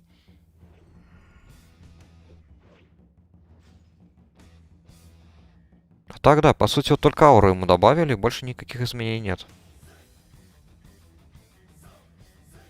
Ну, топ-1 прист в том плане, то, что у него есть AOE хил, у него есть сингл таргет хил, он и щиты может накладывать, он и ходки может накинуть. То есть у него там арсенал для хила более чем достаточный.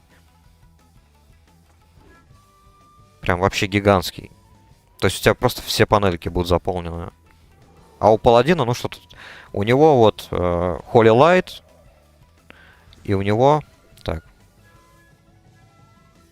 Диспелем. И у него флешка. Это вот если ты не Холли паладин, да? А Холли еще дополнительно получает Холли Шок. То есть это инстант. Какой-нибудь такой, ну, слабенький, судя по цифрам. Так, Хекс поймал. Диспел будет? Диспела не будет. Спасибо, ребята. Ну, вот это еще разве что, да? Спел дает крит. 100%. Ну, это ладно, это можно не считать.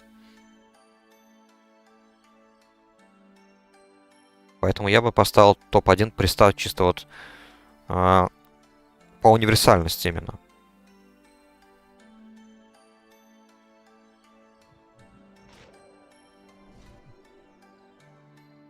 Alt Single Target это 100% паладин.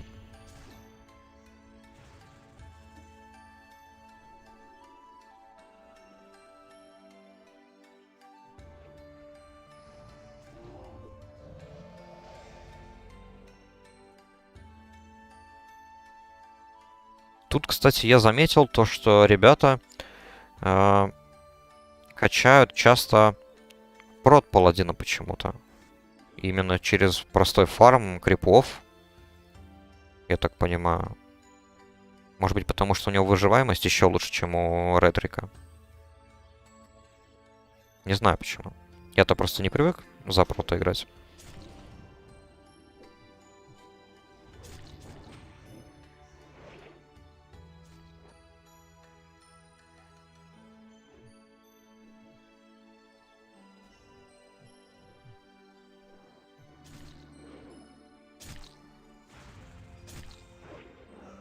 Так, больше вроде и все насчет изменений. Больше, наверное, нечего добавить.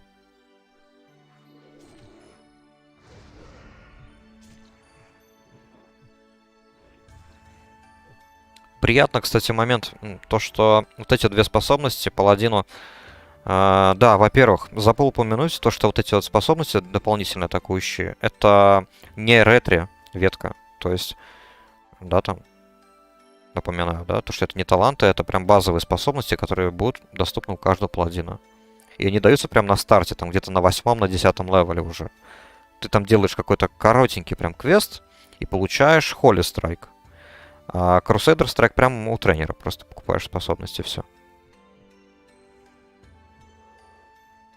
Так, при спамане сядет от количества скиллов. Тут Эрдруф, форму бревна дали. Да, видел, кстати, вот недавно я тут утром ходил в Марадон, у нас был хил. Почему-то 60-й левел в Марадон. И вот он был в дереве. Это приятно, кстати, да. Я когда в Личе играл, мой любимый хил это как раз-таки был Реста Друид. А вот что с Шамой тут наделали интересно. Насчет вот шамана не знаю вообще ничего. То, что я за Орду не играю. И уж тем более за хилов шаманов нет. Я только Энха пробовал как-то давно. И то не на черепахе. Знаю, что там по талантам у Энха, допустим, под конец последний тир. Это что-то типа героизма, короче. У Орды, естественно, это Bloodlust, по-моему, называется. Там на 10% увеличивается скорость. Скорость атаки, по-моему.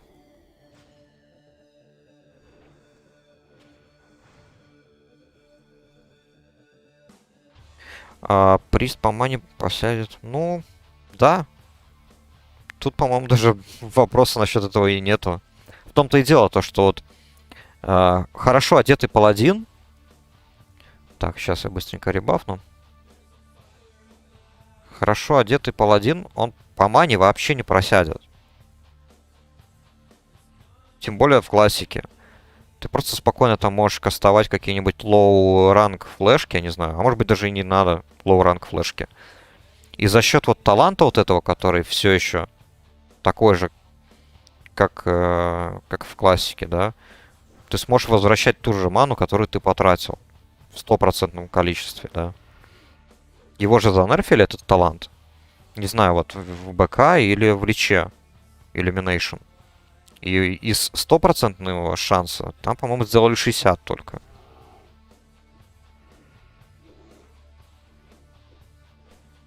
Да. А здесь вот в классике это 100%, если 5 очков вложить.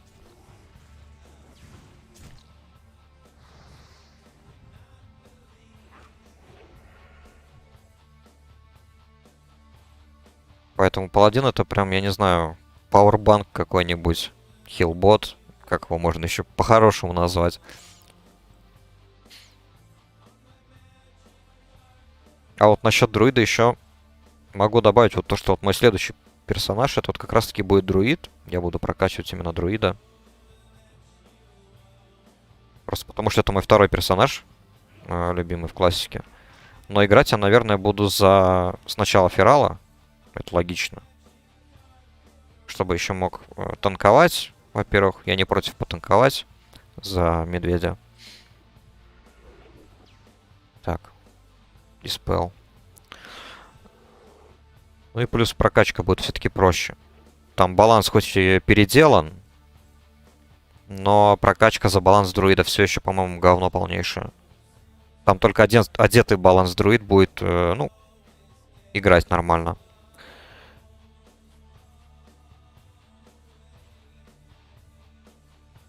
Через печать мудрости и синие джаги.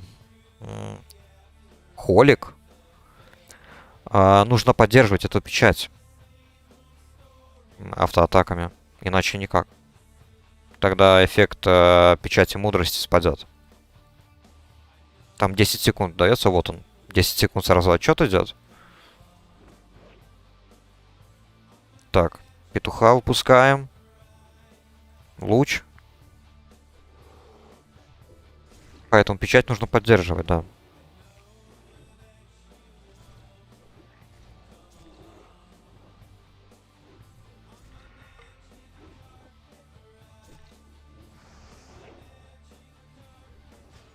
А так, по-моему, ну, у него же еще этот Blessing of Wisdom будет улучшенный.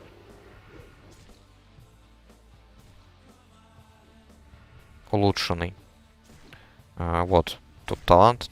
Такой чисто скромный. На 20% увеличит эффект.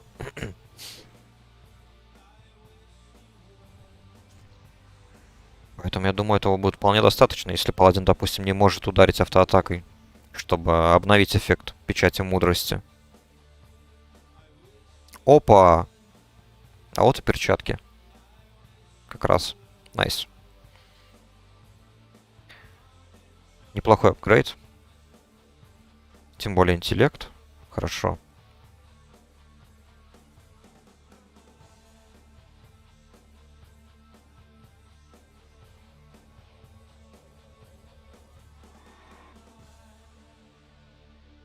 Ну, как я говорил, одетый паладин это, конечно, это хорошая тема. Он по мане вообще практически не будет проседать. Его прям, ну, нечестно будет даже сравнивать с кем-то другим. Но это, правда, мое личное субъективное мнение. Может, есть кто-то поопытнее. Учитывая то, что я мало рейдил. Даже вот когда классика только вышла. Я ходил только на Рагнарос, по-моему. В этой классике. Блин.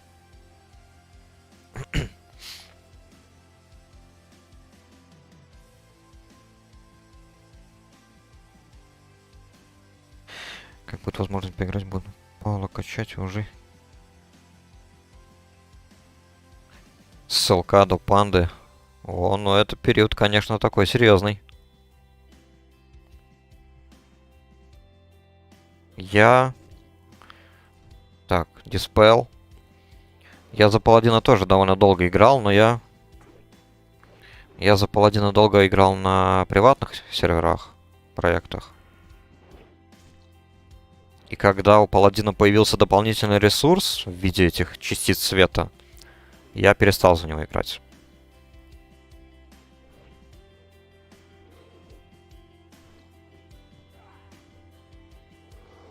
А хилить, кстати, тоже вполне интересная идея. Я, допустим, вот когда играл на классике, но на другом приватном проекте, короче. Это, по-моему, Кронос был. Когда он еще был популярен, там, ну, пару тысяч играло у него. Там Кронос какой-то, Кронос 3, Кронос 2, не знаю.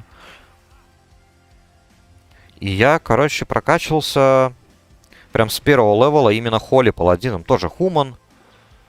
Не Дворф, Дворфов я не люблю. И с первого левела, да, прям вот за Холлика играл. Там была обычная классика, без всяких там дополнений, никакая там не ванила плюс, обычная классика. И вот, ну, выживаемость меня просто удивила. Это что-то с чем-то. Это вот, если вот сравнить с тем же ретриком, но повышается выживаемость в несколько раз. Без всяких преувеличений. Особенно, когда вот получаешь уже хотя бы, я не знаю, вот этот вот талант. Divine Favor. Так, луч у меня на КД, к сожалению. Ладно. Когда вот есть вот этот стопроцентный шанс на отхил, это уже совсем другая тема. И уже просто становится пофиг даже на тех игроков, которые хотят там тебя заганкать, допустим. Ты в любой момент можешь себя отхилить на фул. С одной тычки.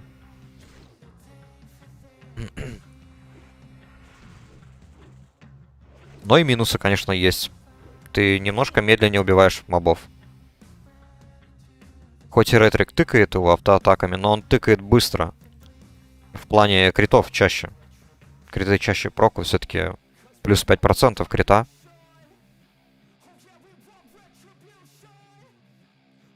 И передвигается медленнее Холик.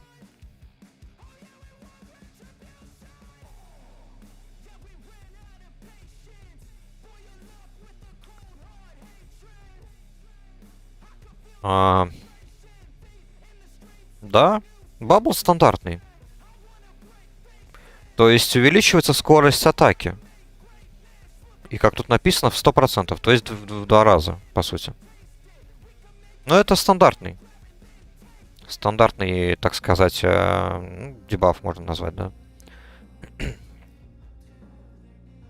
Но еще я также слышал, не знаю, правда это или нет, то, что бабл нельзя использовать тем, которые используют хардкор челлендж. Iron Man этот, да. Там, где одна жизнь только дается на все. То есть бабл нельзя вообще использовать.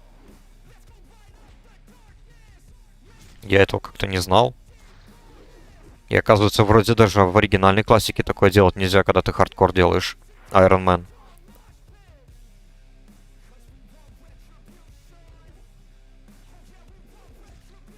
Насчет бабла, вот еще, кстати, вспомнил один прикольный эффект. Так, сейчас. Короче, сам бабл, он, конечно же, дает дебаф еще в минуту, то, что нельзя использовать потом похожие заклинания, да? То есть написано, нельзя использовать боб на себе же после бабла, допустим. И Divine Protection это вот тот другой бабл, который появляется там в начальном, на начале прокачки, вот он, Divine Protection. Это что-то типа не до бопа, не до бабла, да? То есть их нельзя использовать в течение минуты. Но зато можно использовать спокойно лоха. Lay on Hands. Он этот дебаф в минуту не дает. Соответственно, ты можешь сначала, допустим, отбаблиться, и если не хватает вот тебе бабла, уже на крайняк можешь использовать тот же лох. Это к тому, то что уже, по-моему, в БК это изменили. Лох тоже давал этот дебаф в минуту с БК.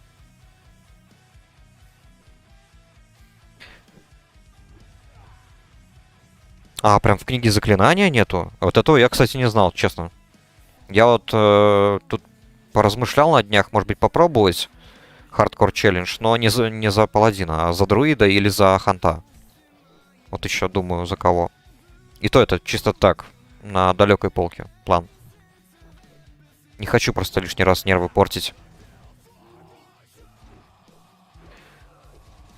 Возложение рук еще вроде по КД. Под КД. Не, возложение рук тут 60 минут КД. И это без талантов. А вот если с холли талантами, то чуть меньше, но все равно. Сколько он снижает? 10 минут. 2 пункта, соответственно, 40 минут. Улучшенный лох 40 минут КД. Это же типа прям супер-мега способность для выживания. А у бабла КД 5 минут, у ретри паладина. У прот паладина меньше. У прот паладина, по-моему... Так, где этот талант? Blessing of Protection. Это Divine Shield. Странно. Что-то мне казалось то, что прот паладина меньше КД. Видимо, нет. Это, видимо, потом добавили. Видимо, где-то в БК или в Личе тоже добавили то, что у прот паладина вот бабл там 2 минуты или 3 минуты только длится.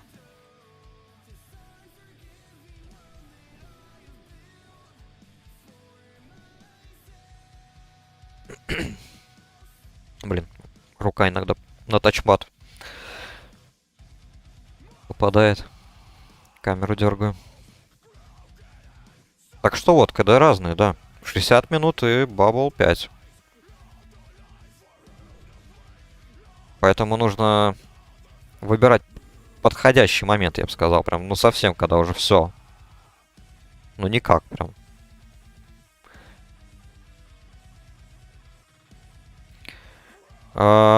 Слышать-то слышал, а видеть еще нет. Чисто у ютубера одного я там смотрю видосы. У Варгула. Я видел, короче, когда ходил в монастырь Алого Ордена. Там вот прямо еще перед входом можно вот на горы встать, перед входом от монастыря, и посмотреть направо. И вот там какая-то отстроенная часть, тоже в стиле монастыря Алого Ордена. Какая-то база большая. И там вот на тот момент для меня левел был череп. Элитные мобы. И вот мне кажется, там тоже будет рейд. связанные с Алым Орденом. А так, по-моему, тут есть Каражан. Не знаю, это рейд или данж, без понятия. Вот в курсе. По-моему, крипты Каражан это та, что часть, которая... Так, это что?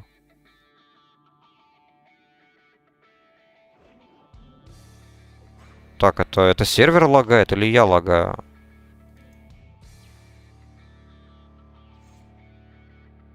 Да, да, это я лагал. Блин. Да, вдруг 600 пинг. Так, секунду, сейчас чекну ОБС, пока нормально. Блин. Ну так вот, пока еще стабильный интернет, пока меня не выкинет, продолжаю. В общем, не знаю, это, короче, что там они делают с этим... с Алым Орденом. Но думаю, может быть, тоже будет рейд. Крипты Каражана это та часть, которая... Не знаю, там, по-моему, была подводная какая-то часть. Да, там какие-то нижние этажи. Тут, кстати, вот в этом Атлас-луте у меня же именно под черепаху аддоны. И тут вот есть некоторые. Пещера времени написано. Black Morass. Но Black Morass это просто данж, который появляется еще в этом вот, в БК. Crescent Grove, кстати, тоже был. Подземелье, которое в Ясеневом лесу появляется. Там чисто такой стилистика эльфийская, там куча сатиров, призраков эльфийских и так далее. Ну, ничего такого интересного. Я разок сходил. Ну, такое себе. Данж чисто для людей 35 примерно левел. В среднем.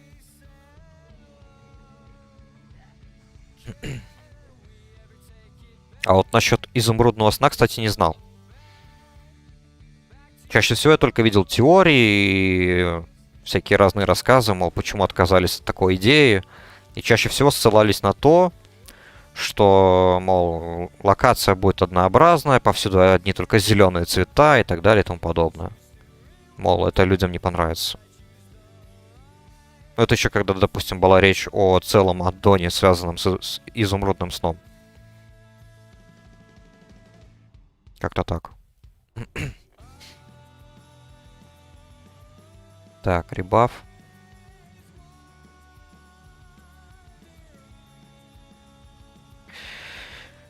Алая крепость вроде сложнее Накса будет по заявлениям разрабов. Интересно.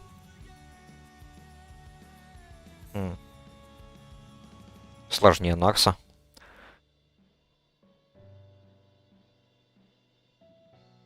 Ну, Накс сейчас проходит уже иначе. Это раньше, допустим, игроки были, условно говоря, и грубо говоря, тупыми, да? Плохо играли, они умели играть.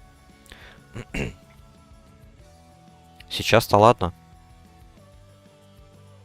Накс не такой уж сложный. Там разве что можно, не знаю, в исключение добавить последних боссов. Сапфирона, кто там, да? И, соответственно, Килтузат.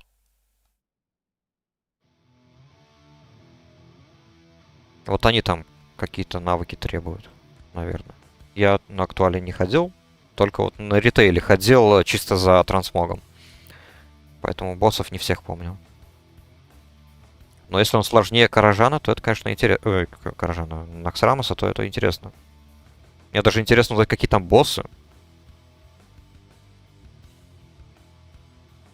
Да, кстати, видел. Это я уже видел, не помню, на стриме у кого-то. Кого я смотрел. Не помню. Манурина, может быть, смотрел, как они ходили.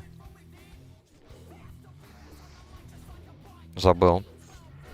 Да, помню, как они там парились. Сначала там двух этих крипов надо перед боссом убить же, да? Причем их надо убить примерно в одно и то же время. А потом еще допрыгнуть до этого Тадиуса. И тогда уже эта вся хрень начинается с плюсом-минусом. Там же были и дебилы, которые не могли допрыгнуть даже. Интересный случай.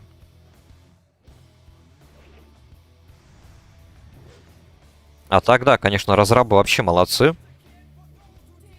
Онлайн вообще стремительно растет. Когда я начинал играть, тут было максимум, ну не знаю, 2500, наверное. 3000, наверное, на выходных. Сейчас же на выходных может быть 6000 онлайн. Вчера вот я вечером играл. Было 5 с чем-то. То есть онлайн стремительно растет. И это говорит о том, что сервер действительно живой. Разрабы много чего интересного придумывают. Админы работают отлично. Тут дофигища этих продавцов золота, которые тут же просто банятся. Поначалу их всех добавлял в черный список, теперь не приходится, потому что они банятся тут же прям моментально.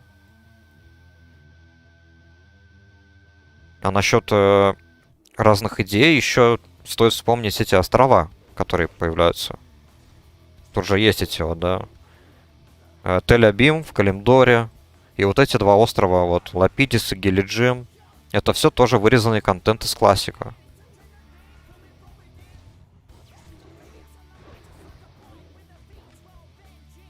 И они все это реализовали. Ну и плюс каждая локация, по-моему, почти каждая, имеет еще какое-то дополнительное место открытое. Допустим, вот в том же Дунмароге аэропорт, он открытый. Туда можно попасть спокойно. Там есть точка полета. Там, я не знаю, что тут еще можно сказать. Вестфол. Не помню, какая там есть дополнительная локация. Где там было интересно, вот я смотрел. Болотина. Во. В Болотине вот целый кусок просто добавили базу. Дун Аргат. Там тоже есть точка полета. Квесты есть, много квестов. И здесь еще крепость Альянса. Прям вот красивая крепость сделана. И там тоже точка полета есть. То есть почти в каждой локации еще какие-то дополнительные местечки сделаны. И вот это вот мне очень нравится. Это плюс квесты, плюс опыт. Не приходится думать, куда же ты дальше пойдешь, чтобы прокачиваться.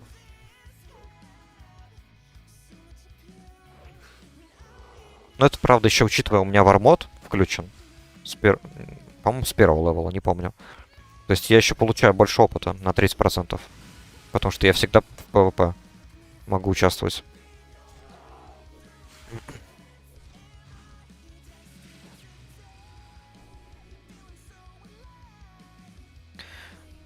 Так.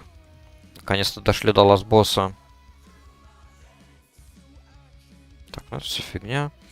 У Тауренов появилось логово игла гривов, я так понимаю, да? Можно на 12 левеле уже треньку залутать. Да, точно, я видел в базе данных. Там какая-то тринька. И потом смотрю, игроки Орды там лоу-левела. И у них там чисто тринька такая. Она там добавляет чисто чуть-чуть совсем атак пауэр. Ничего значительно. По-моему, это... Я не знаю, это про эту триньку ты говоришь или нет. Может быть, там еще какая-то другая есть.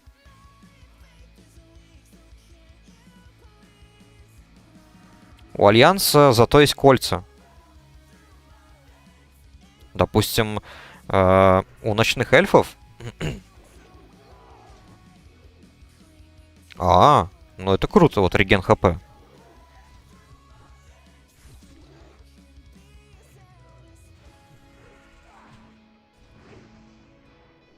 Так-то просто, допустим, у эльфов, вот в начальной локации, когда ты подходишь к столице эльфов, к Дарнасу, там ты берешь квест на...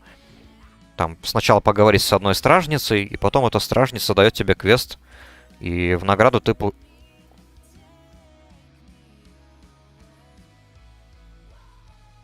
Опа! Бля, разбойник! Пиздец, у меня второй меч есть.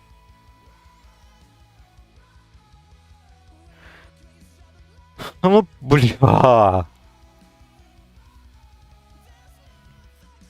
Твою же ж мать, блядь.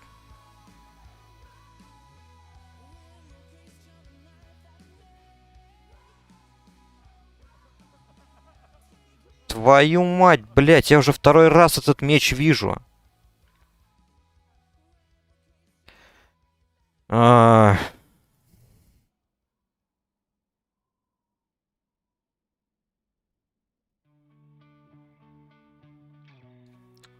Блин.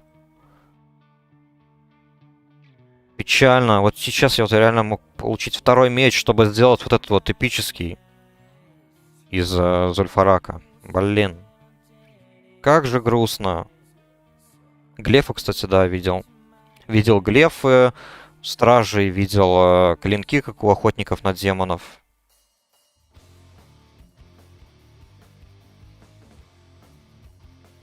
Блять, ну нет слов у меня. Второй раз. Второй раз дропнул этот меч с ласт босса. Твою мать. Как же обидно. Ах, ладно. Ну меч фигня же, не так? Что думаете? Чисто дебаф дает, да, неплохой. Понижает силу на 15 единиц и наносит урон.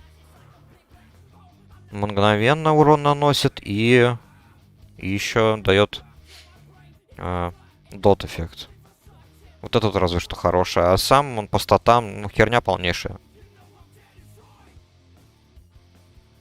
Блин. Обидно, конечно, да. Жаль, что шмотки нельзя передать. Жаль, что вот эту функцию не добавили. Да-да-да, я про эту.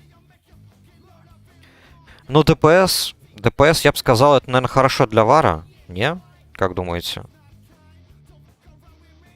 Паладину-то главное что? Паладину главное медленное оружие. А у меча сколько скорость? У меча скорость 2,6. Вот у меня, допустим, молот 3,7. И как бы общий урон. По ДПСу, конечно, да, я молчу. Это прям, ну, хорошо. И сам эффект, тот, который дается. Я просто, допустим, претендую на молот. Вот. Планирую сходить в Марадон и с принцессы выбить вот этот вот молот. То есть он даст еще эффект неплохой.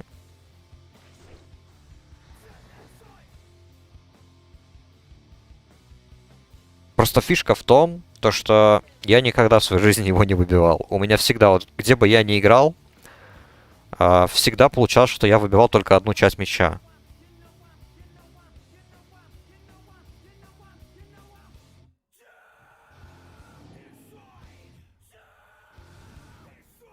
И вот никогда не получалось вторую выбивать. Поэтому, ну, сейчас это было ультра обидно. Ну, и я тоже сам виноват, надо было предупредить. То, что у меня есть вторая часть. Тем более, этот разбойник хороший чувачок.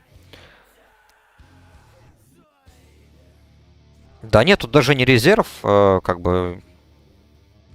Просто, как бы, сказать то, что у меня есть вот вторая часть. Там уже он сам решает, нидить или нет. Так что, как бы, тут ладно. Я просто сам лично против вот именно вот резерва немножко против. Такое мне не нравится. Блять, ни хера не видно.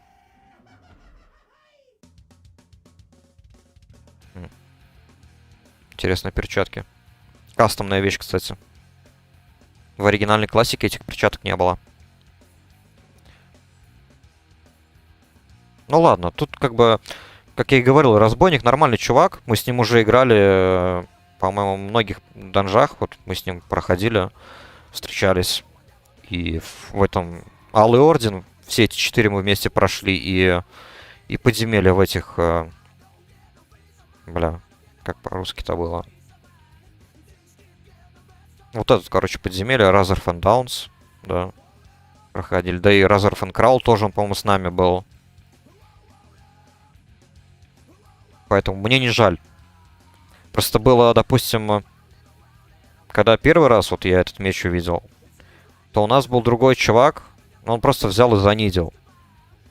Без всяких вопросов. Он увидел то, что у меня есть вторая часть, и все знали, все уже были готовы. И тут бац, он просто берет и нидит меч и, естественно, выигрывает его и сливается. Какой-то там китайский чувак.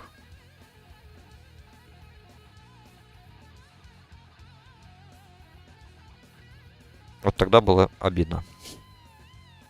А так, ладно. Не страшно.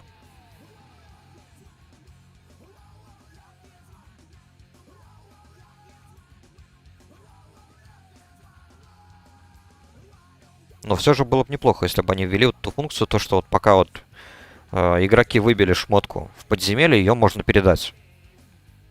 Там в течение 2 часов. Вот как это сделали в Личе.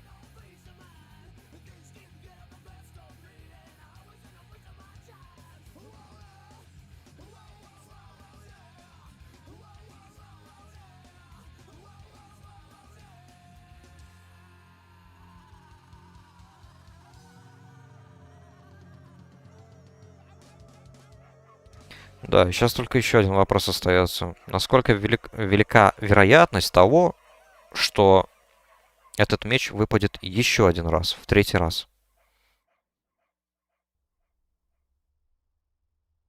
Учитывая, что я уже 49-й.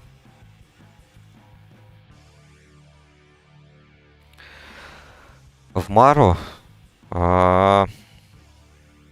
не знаю. В Мару я ходил утром дважды. Меня чисто случайно. Я планировал квесты утром поделать. Меня случайно пригласили, и я 2 раза там уже был. Чисто на принцессе. Не знаю, посмотрим, что у нас тут по системе показывает.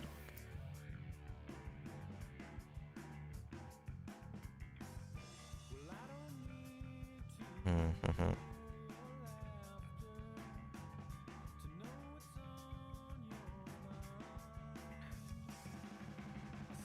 Зульфарак, скорее всего.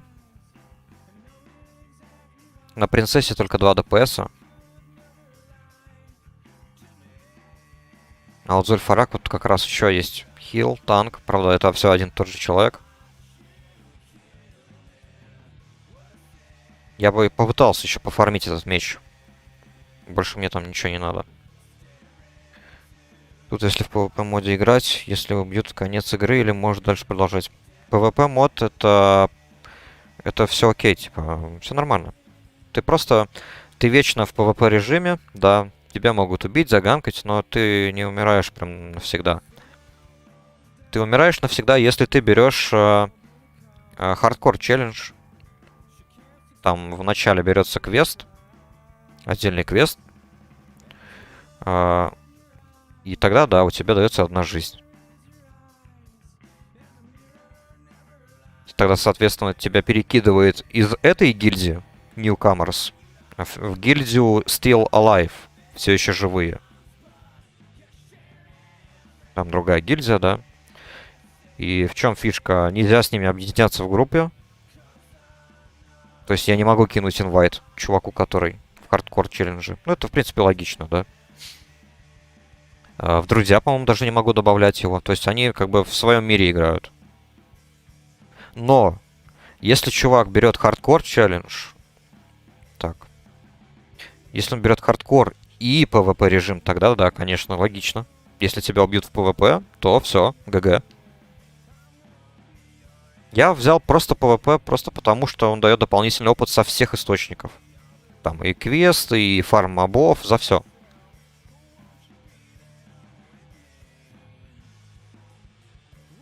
Так, что у нас тут по подземелью? 1 ДПС, 2 ДПС, 3. Набирается. Тут этих челленджей, кстати, несколько. Тут еще есть Slow and Steady называется. Он, по-моему, сокращает, по-моему, получаемый урон. Да, и вроде на этом все. И еще один. И еще один. Exhaustion, по-моему, называется. Изнурение, короче, в переводе на русский, да? Соответственно, у тебя не будет эффекта отдыха. То есть, неважно, там, в таверне вышел, или вот под этой палаткой посидел, которая тоже дает эффект отдыха. Вот эта палатка создается благодаря новой профессии, которая называется выживание. Это если кто не знал. Это не профессия, а второй, ну, не обязательный список профессий там. Типа первая помощь, приготовление пищи, рыболовное дело. Выживание вот в том же списке.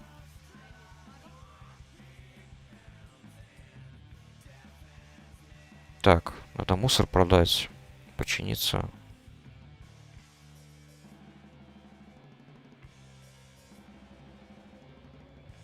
Да, это верно. Вот я недавно только заметил то, что ее вот спамят в Танарисе. А так, в Златоземье, короче, прихожу и просто 5 палаток, и там целое стадо игроков сидит, отдыхает, тусуется. По сути, то же самое, что, я не знаю, напоминает тусовку РП игроков каких-нибудь.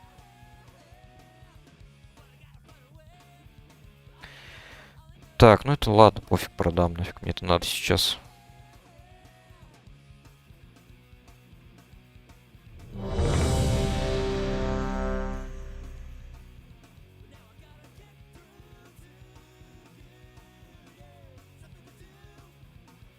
Так, и... Что? Неужели опять забагалось? Вы чё?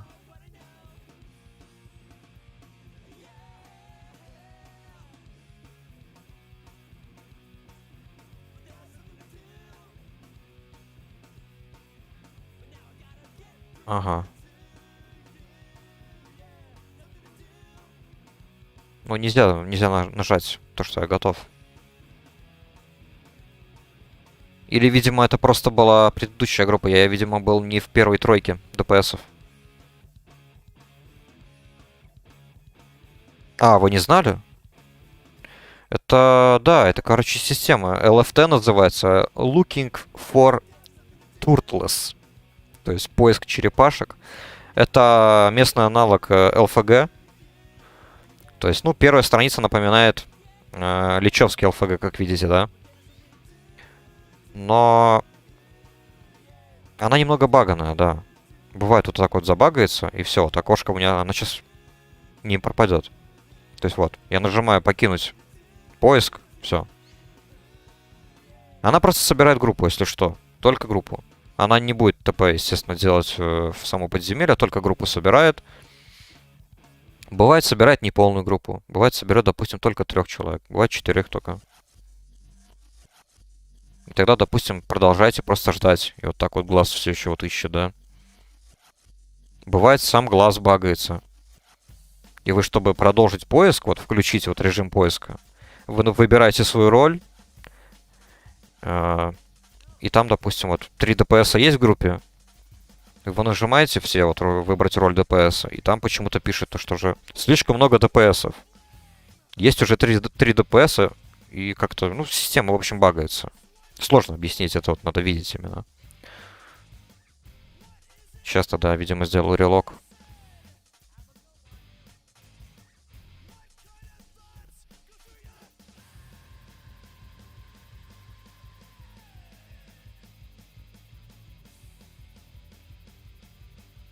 Ну вот, только так можно избавиться. В принципе, на всякий случай... нельзя. Или... Если попробовать, да, покинуть и одновременно вот так вот. Пофиг. Чисто ради интереса. Может быть, получится на принцессу сходить. Что у нас тут, принцесса? Только 2 ДПС. Угу.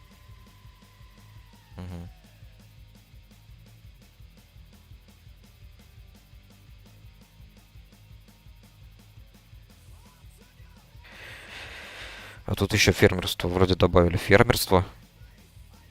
Я как-то видел во внутренних землях.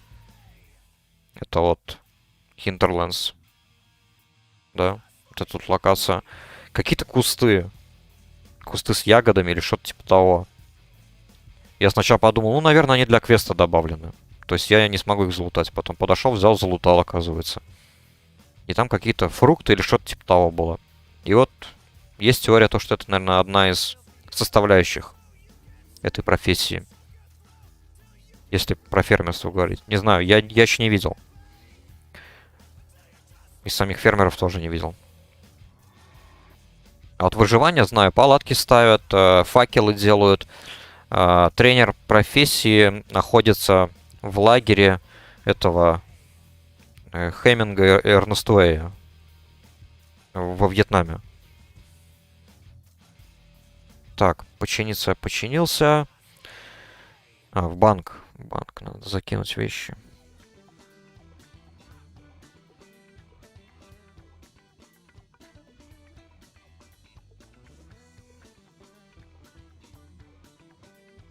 Так, это у нас что?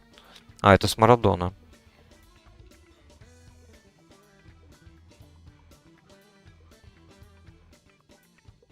Так, в Зульфарак попался один хил. Есть.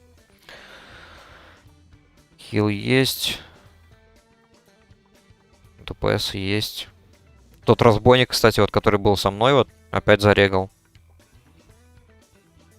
Было бы неплохо, если бы он попался. Он хотя бы теперь уже имеет этот меч.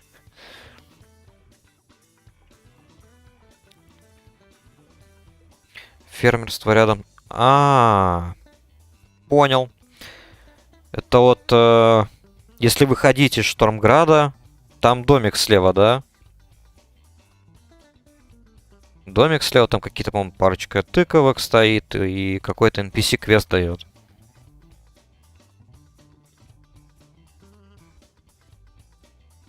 Если это туда, тогда понял. Я просто все время замечал вот это место, но как-то вот не подходил, там квесты не брал. Знаю, что есть на Трансмог тоже отдельные квесты там в самом Шторме, вот почти возле входа. Там в центральной площади. Делать какой-то квест, получаешь там жетоны какие-то, и, соответственно, потом делаешь Трансмог. Так, пока делаем, точнее, пока ждем, можно поделать квесты. Тут как раз остался у меня один кастомный квест. 2 там. К насекомым 1. Эскорт петуха пока не буду делать.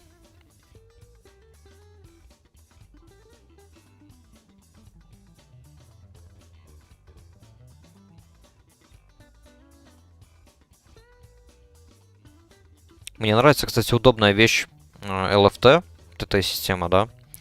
То, что здесь можно видеть имена игроков, которые добавились в какую роль. И, соответственно, ты можешь спокойно потом написать, допустим, если ты лидер группы, и вот собралась, допустим, неполная группа, и ты можешь спокойно добавить в друзья игрока, и, соответственно, потом пригласить уже в группу его вручную. Это вполне удобно. Тем более тут же все-таки PvE контент можно осваивать вместе, Альянс и Орда, а PvP уже отдельно. Альянс против Орды.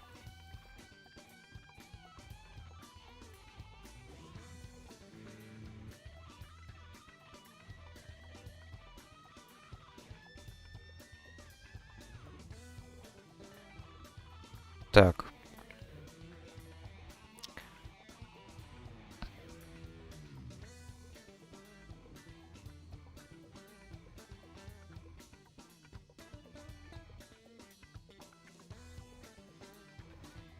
Где-то тут должны быть эти элементали воздуха.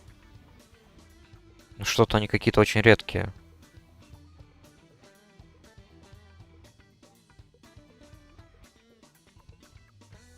Ладно, тогда пойду сюда фармить.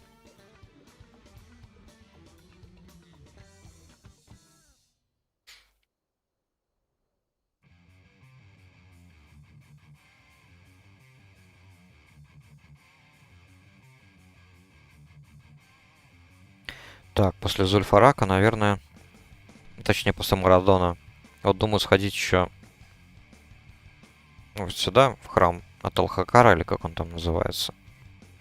Официальное название. Но это уже в следующий раз. Завтра я буду другую игру стримить. Правда, здесь, походу, лут вообще совсем не для паладина. Да, копье совсем фигня. А, ну ремень разве что норм.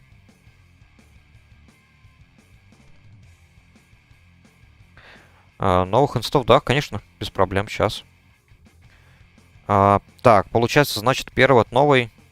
Тут есть, который вот я говорил, находится в Ясеневом лесу. Сейчас вот покажу локацию. Вот, Ясеневый лес, вот здесь он находится, да. Совсем недалеко от Астронара. Там надо как-то на гору подниматься и в пещеру, по-моему, или что-то типа того попасть, да. Вход тоже будет охранять элитные мобы, в общем, как-то так. Так, количество боссов скромное, только 5. Там, по-моему, эти хранители рощи, да, то есть это эти не кентавры, в общем, да, как кинарии выглядят чуваки. Есть эти медведи-гуманоиды и сатиры, демоны тоже, и призраки эти еще есть. Призраки, как в Ашаре, локации, да. Такие там боссы. Лут чисто вот как 35-й в средний левел, хороший, на самом деле. Вот, допустим, с первого босса вот на паладина вот хороший молот.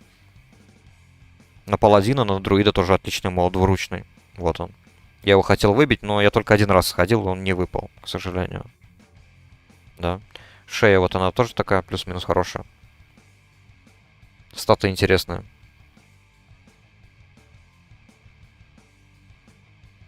Так, наручи. Ну, а наручи опять, кстати, в стиле типичной классики, где есть инта и выносливость, но еще плюс дают чисто ловкости. Зачем? Почему? Хрен пойми. Перчатки хорошие тоже, да. На ханта, друида, рогу. Триника даже вот. Ничего себе. Я не заметил. Триника на 34-м левеле. Восстанавливать 4 хп 5 секунд. И еще использовать можно. Torn Sprout from the friendly target causing. Получается, дает баф.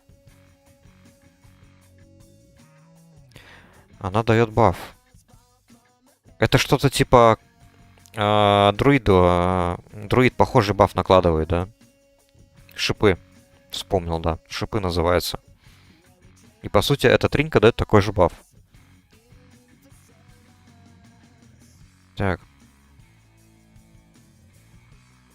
То есть плюс-минус вот такой вот лут, это уже с первого босса. Именно поэтому вот я уже сразу же подумал, ну, надо сходить. Хотя бы раз.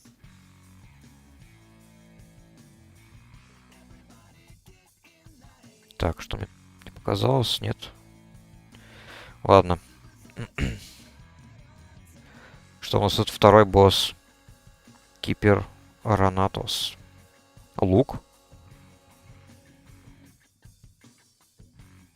Ну, что тут о луке, я не знаю, много не могу добавить. Лук и лук.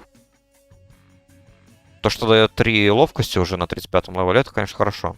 Потому что чаще всего оружие на начальных левелах статов никаких особо не дают. Только если прям какие-то редкие боешки. Так, еще одни наручи. Ну да, тоже сойдет. Почему нет, конечно.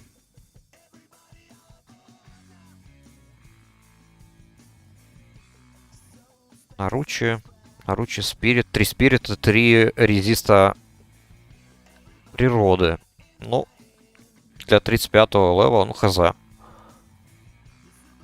Ну, зато 9 ловкости дают. Тоже хорошо.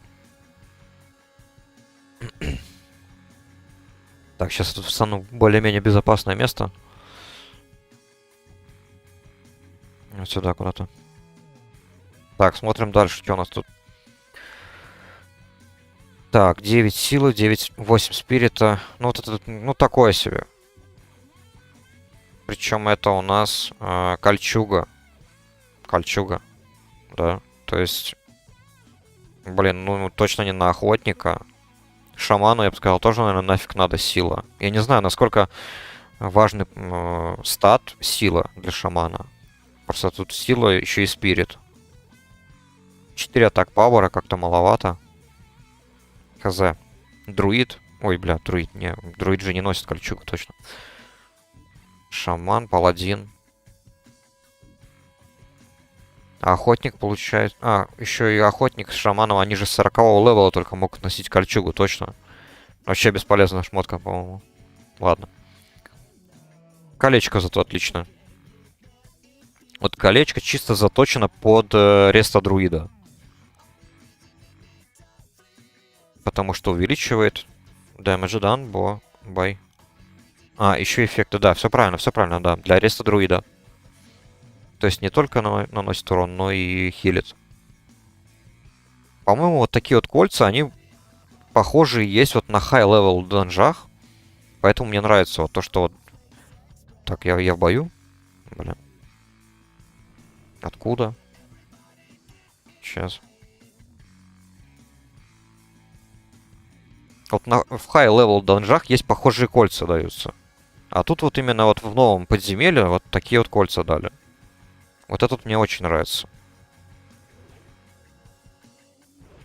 То есть сам персонаж уже будет плюс-минус одетый на более ранних стадиях. Вот в чем прикол.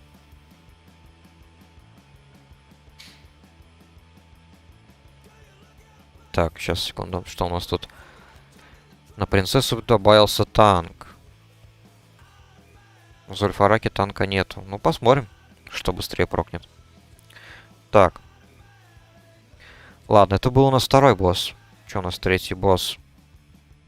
Жрица. Так, remain increases damage done by arcane spells. То есть это на аркан-мага. Насчет, кстати, аркан-мага, вот не знаю, как его тут изменили, но вроде говорят, что аркан-маг тоже стал играбельным. То есть здесь плюс-минус, по-моему, теперь все спеки играбельные. Если прям, ну, не все. Абсолютно, да. У меня просто есть вопрос насчет баланса друида и вот аркан-мага.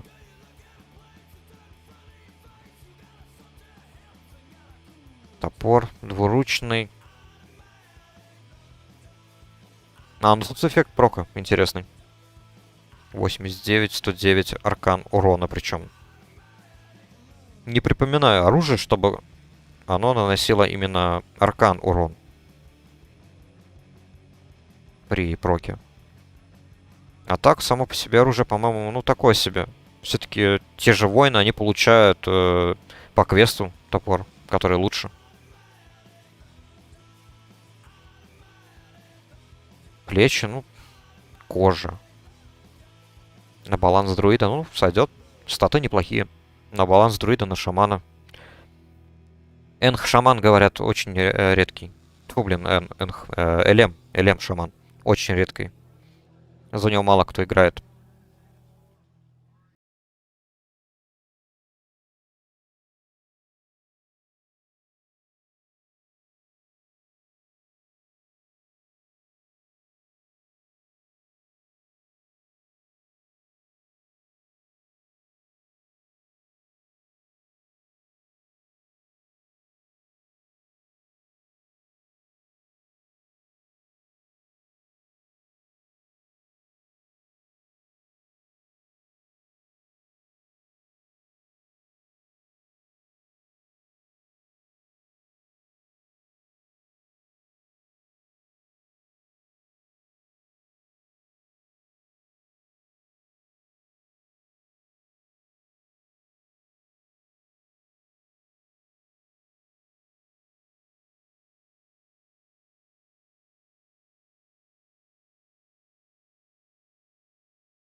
Но, на мой взгляд, такой себе внешний вид.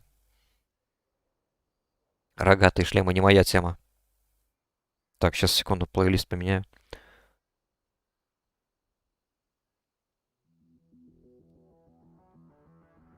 Так, что у него тут дальше? Еще один шлем. Вот это чисто уже на шамана вообще прям. Я даже видел шамана, не помню. По-моему, сегодня, наверное, это было тоже. В Зульфараке, наверное, танк у нас был, шаман. И вот у него был этот шлем. Ну, выглядит тоже, конечно, как металлическая повязка. Кольцо прям вообще офигенно. Я вот кольцо хотел выбить с последнего босса. То есть тоже она увеличивает и скорость атаки, и скорость произношения заклинания. Это прям на паладина вот как будто вот must have на таком левеле, на 35-м вообще. Очень хотелось, чтобы она выпала. Я вот не помню, что выпало тогда, когда я ходил. Первый и единственный раз. Вот забыл. Либо этот шлем выпал, либо плащ. Плащ, кстати, вот, смотрите. Сразу все статы повышает. Это, по сути, а, копия кольца. Кольца, которое получается за выполнение квестовой цепочки, которая начинается в мертвых копиях. Да? Письмо лутается с последнего босса Ван Клифа. И в конце, в последнем квесте уже получаете кольцо, печать Рина. Она тоже повышает, по-моему, все статы. Там на 3 или на 4 единицы. У меня еще, кстати, это кольцо до сих пор в банке есть. На офспек. Поэтому плащ тоже вполне крутой. Сейчас у меня плащ за звание. У меня сейчас какое? 4-е, по-моему, порядковое звание. Поэтому плащ у меня за ПВП. Так, ну и меч. Меч чисто на рогу. Ну или фуривар тоже. Фурики тут тоже, по-моему, вообще прям отлично играют. Атак пауэр, 6 стамина. Прикольный, кстати, внешний вид, мне нравится. Прям, я не знаю, какой-то тесак, чтобы мясо рубить. Ну вот, как-то так. Это, в общем, было подземелье, вот, которое, да, повторяюсь, находится в Ясеневом лесу. И левел, получается, да. Шмотки 35-го левела. У первого босса 34-го, да. Значит, 34-35 получается плюс-минус. То есть это тогда, когда все идут в этот вот монастырь Алого Ордена, библиотека. Да. По такому левелу. Да, тут шмоток вообще просто куча полезных. Вот сколько мы тут посмотрели. Чисто вот парочка было прям, я бы сказал, говно. Вот, допустим, вот эти ботинки. Я бы не сказал, что они хорошие. Статы, ну, такие себе, да. А так, по-моему, все шмотки. Вот, кому-то уж точно их захочется взять. Абсолютно все. Учитывая, если вспоминать опыт оригинальной классики, допустим, какой данж, если взять Shadow and Keep, да, крепость Темного Клыка. Там первый лут, ну, вообще полнейшее дерьмо было, да. Вот в оригинальной классике вот только вот эти наплечники падают. Вот эти шмотки. Они кастомные. Я, допустим, вот этот вот ремень выбивал. Он у меня был.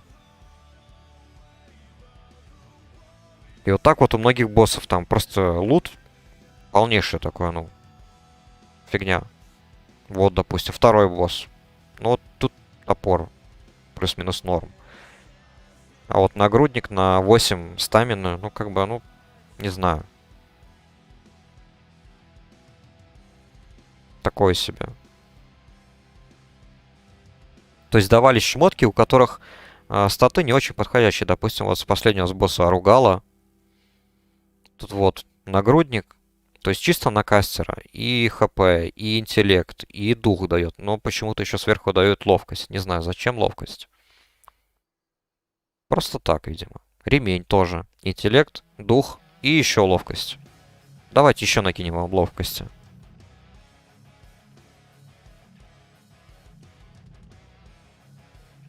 А вот в новом данже такого почти что нету. Так, ладно. С данжом хватит. Так, сейчас я секунду гляну, что у нас тут. Марадон.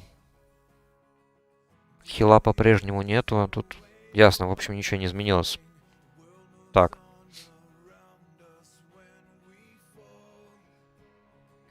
Так, это боссы у нас тогда. Почему? Данж. Из таких лоу-левелов, по-моему, больше ничего нету. Дальше я смотрю, вижу тут Каражен Крипт. Соответственно, я не знаю, это данж или рейд.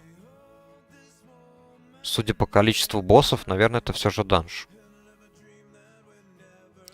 Маро Спайк, Хиваксис, Корпс, Манчер. Интересные имена. Ну ладно. Так. Ну, тут уже, да, тут уже хай-левел, я смотрю, 60-й левел.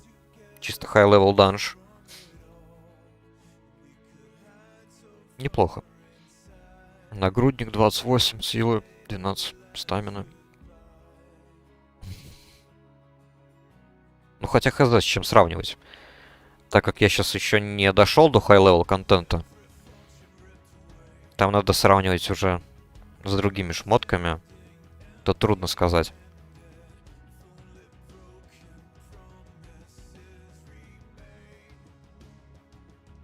Так, ну ботинок чисто на друида. Сила, ловкость, хп и дух. На Ферала, я бы сказал. На Ханта, может быть, тоже.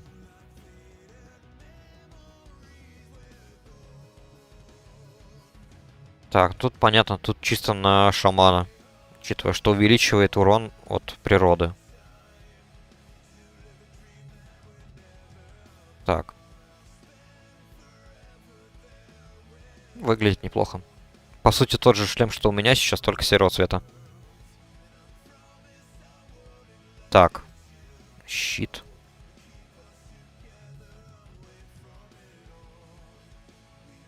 Пустота. Сила. ХП. Shadow Resist. Для меня самый офигенный щит, кстати, это... по-английски называется Skull Flame Shield. Это прям эпическая шмотка. Она World Drop падает. Не знаю, где чаще. Но это World Drop. Боешка. То есть это прям такой прямоугольный или ромбовидный щит. И на нем там большой такой череп пылает огнем. Офигенный, он мне нравится. Я вот его хочу выбить. Тут вроде еще в пылающих степях, вроде с дворфами добавили. Пылающие степи.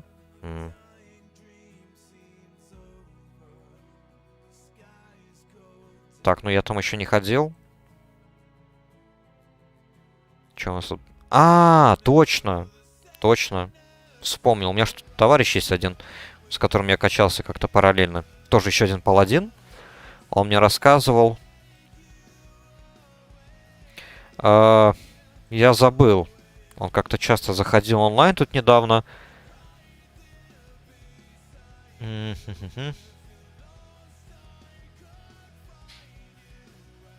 Походу, тут в списке его нету.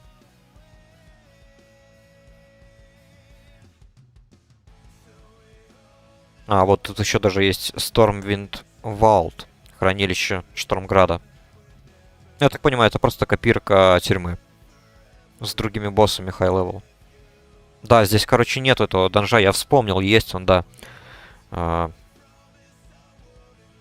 чувак ходил туда. Его. Не знаю, почему его тут в списке нету.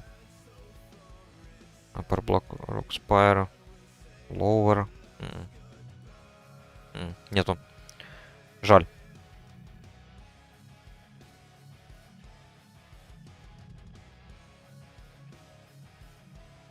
Я вспомнил, да.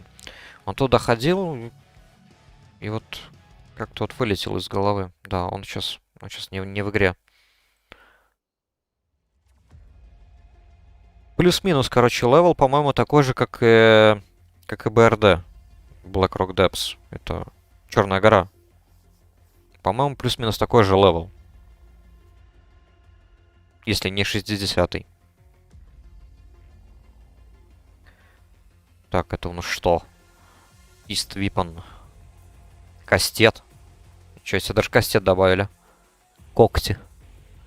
Ля. Ну, выглядит неплохо. Еще парочка когтей был бы Росомаха. Статы неплохие, правда. Я, правда, если честно, редко вижу игроков, которые носят именно вот кастеты. Прям вообще редко. Так, что у нас тут дальше? Ремень, найс. Опять этот новый эффект, который увеличивает скорость атаки и каста. Еще атак пауэр. Интересно.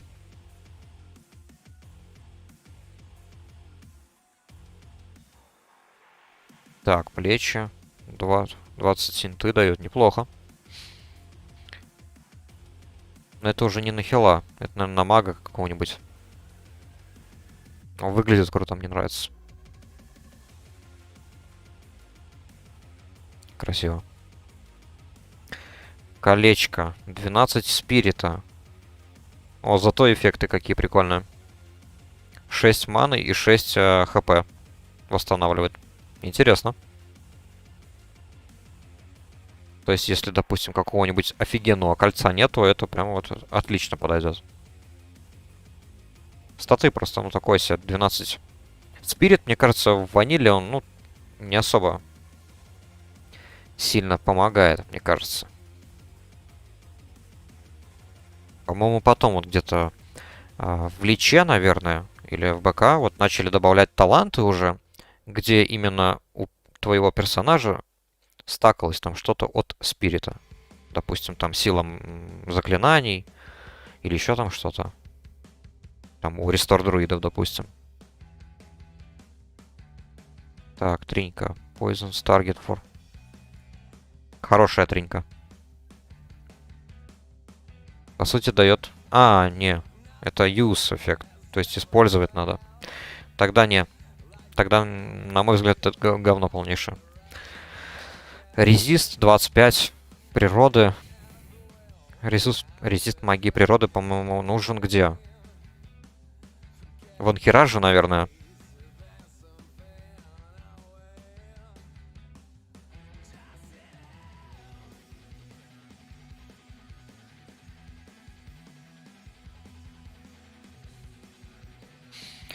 Но если он мало, то только 0. А так, в теории, хилы не должны сразу проседать по мане. Ну, может быть. Не знаю. Но это просто вот мне так кажется. Чисто субъективное мнение, да. То, что в классике дух не так сильно влияет, как потом. Может быть, если еще прокачать, допустим, там дополнительные таланты, которые есть вот именно в классике, да. То есть у друида того же есть талант в рестоветке. То, что ваша мана продолжает восстанавливаться даже во время боя. Если вот на этот талант влияет дух, тогда это офигенно, да. Так, ладно. В общем, тринька, не знаю. На мой взгляд, какашка. Бесполезно. 20 урона. Причем это эффект не при попадании, а это юзать нужно именно. Поэтому, соответственно, будет КД. Так, что у нас тут дальше? Ля. Наплечники такие тоже белые, да? Бело-коричневые. И масочка. Интересно. По крайней мере, выглядит интересно. Так, эффекты. Ну вот, кстати, вот тот самый эффект, о котором я и говорил. То есть 5% вашей маны будет регенерировать, пока ты еще кастуешь заклинание. Ну, соответственно, в бою, да. Наверное. Вот если настакать вот таких вот шмоток, вот с таким вот эффектом, вот с таким вот, такое кольцо, духа настакать. И это интересно сравнить, да, действительно. Тут еще сама шмотка на голову тоже. 24 духа дает. Неплохо. Очень даже неплохо. Еще повышает на 37 единиц эффект исцеления. Блин, надо будет, наверное, сходить в этот данж как-нибудь. Так, что тут дальше? Кинжал. 2 силы, 12 ловкости. Тоже интересно. Какие самые быстрые, кстати, кинжалы? 1.6 или 1.5 есть? Или еще даже быстрее? Тут прикольно то, что вот еще дополнительно есть урон от природы. То есть вот плюс 5 и 10 от обычного урона, вот, да? Еще тут дополнительно от магии природы. Прикольно. Я вот не помню, какие самые быстрые кинжалы. А, 1.3 еще даже есть. Вот как.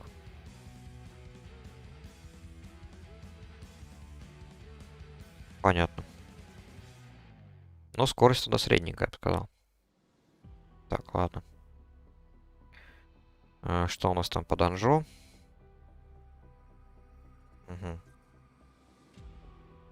Угу. Пока все как-то печально. Ладно. Так. Что у нас тут? О! Шмотка вот прям чисто под танка, я бы сказал тогда, наверное, да? Раз улучшает защиту. Улучшает защиту и еще восстанавливает хп. Вот прям Вару. Вару было приятно такое носить. С его-то выживаемостью в классике. Вот никогда в жизни не играл бы за Вара, если честно. Я за Вара первый раз начал играть в БФА. Просто потому, что у него там меньше кнопок у Фурика. Да, конечно, хорошо.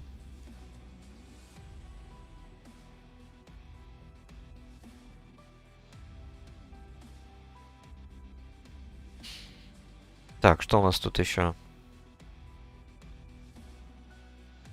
Колечко хорошее, блин.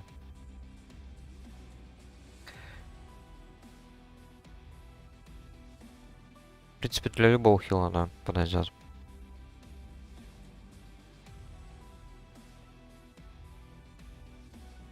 Копья, ну, на мой взгляд, вообще бред. Никогда не носил особо копья на паладина. Они статы обычно хорошие дают. Правда, тут тоже статы такие себе.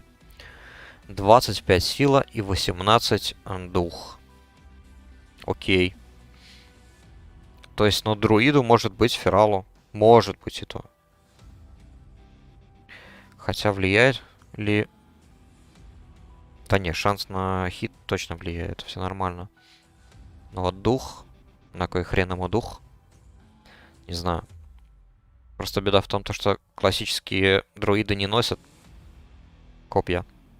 Они не могут. Только посохи, кинжалы и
Как бы сначала можно было подумать то, что это для хилла.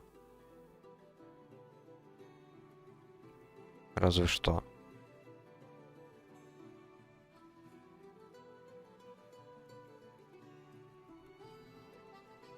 Странная шмотка, ладно. Остальные чуть позже гляну. Надо немного размяться. Где я тут оказался?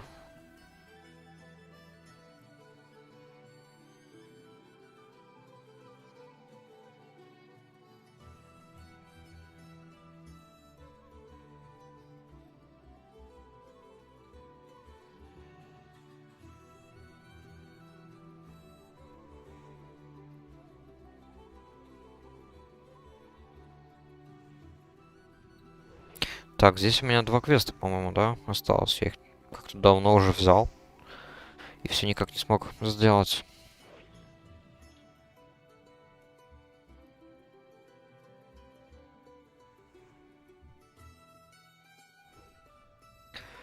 Так,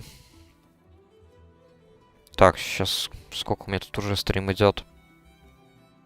А ё-моё, уже 3,5 часа, и это учитывая то, что у меня там утром оборвалась связь. Ну, наверное, буду скоро завершать. Через несколько минут, потому что пока что что-то как-то не хотят прегать данж. Наверное, на сегодня вот скоро закончу. И завтра утром начну. Правда, завтра утром я буду играть другую игру. Hold Fast Nations at War. В пятницу, наверное, следующий стрим будет по Warcraft. Я начинаю где-то, не знаю, в 9-10, как проснусь.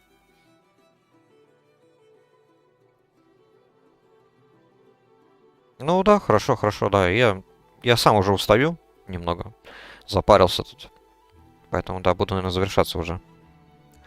Нет, нет. Хотя, не знаю, как это у вас. Я в Латвии. У нас на час меньше получается, чем у вас. Либо на час меньше, либо так же. Хз. Ну, вы возьмите, подпишитесь на канал-то, да? И поставьте колокольчик. Тогда узнаете. Сейчас у вас 14:33. У меня тоже 14:33 у меня тоже, да, сейчас. ХК. Хардкор, да, это имеешь в виду? Да. Если коротко. Если коротко, да, планирую пройти, но это, наверное, еще не скоро. То есть я уже упоминал, то, что мне как бы сделан охотник. Но я еще думаю. Еще думаю, либо взять охотника, либо друида. Я просто планирую 100% довести до 60-го левела сначала паладина. И потом уже, ну, если я не захочу качать просто так друида, то тогда возьму за хардкор челлендж. И вот я думаю, кого взять? Либо, я не знаю, поиздеваться, взять кого-нибудь другого, за которого я не играл класса. Типа ШП, допустим. Посмотреть, что там у ШП сделали. Просто я понимаю, что охотник это прям, ну, будет легко. За охотника тяжело первые 10 левелов.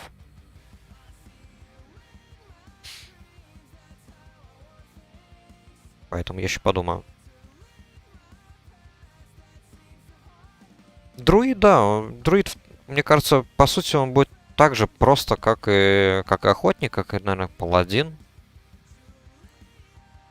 У друида гигантская мобильность, просто самая лучшая мобильность, я бы сказал. Выживаемость тоже. Я просто подумал 100% прокачать до 60-го паладина и друида. А потом уже под хардкор взять того, которого не планировал прокачивать до 60-го. Вот в чем дело. Присту чисто просто потому, что мне ШП как-то. Я пробовал ШП на этом. На проекте, который дает сразу 60-й левел. Ты просто покупаешь там шмотки у вендоров, да, и регаешь БГ. Как он там называется, проект? Он, по-моему, до сих пор еще жив. Там чисто 100 игроков играет. Рога Скажу честно, я разбойников презираю. Мне разбойники не очень нравятся. Для меня это класс для крыс. Я их не уважаю.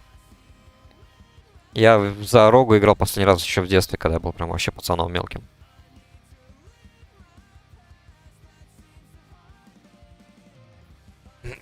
Я просто еще с одной стороны боюсь то, что я проиграю, да, помру, и буду, как бы, не знаю, сожалеть о потраченном времени, там, допустим, прокачать до условно какого-нибудь 30-го левела и подохну. И все, и целых 30 левелов в никуда, скажем. Поэтому, ну, подумаю, может быть, я и не буду париться, просто возьму охотника и буду за него играть.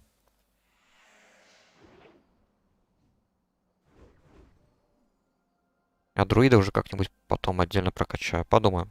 Вот. Два варианта, в общем, да? Да вот если бы у меня была постоянная аудитория, да, я не знаю, хотя бы пару десятков зрителей, я бы действительно устроил бы голосование. Но тут люди чаще всего заходят, посмотрят немного и уходят. А так, да, конечно, я бы создал. Может, и просто в сообществе сделаю голосование, и обычные зрители, которые на стримы не заходят, может быть, проголосуют, я не знаю.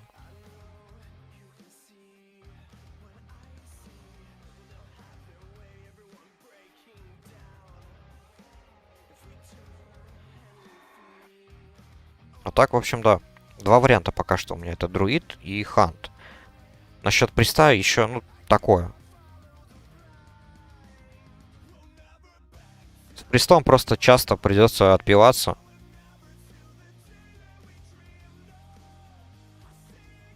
Ну да, мне тут на днях, когда я вчера, позавчера тут качался. Да, давай, удачи, удачи. До встречи. Надеюсь, еще увидимся на стриме моем. Насчет вот хардкор челленджа, да. Пару дней назад тут какой-то чувачок, я тут еще качался в Тонарисе. Заходил тоже, спрашивал, это хардкор челлендж или нет.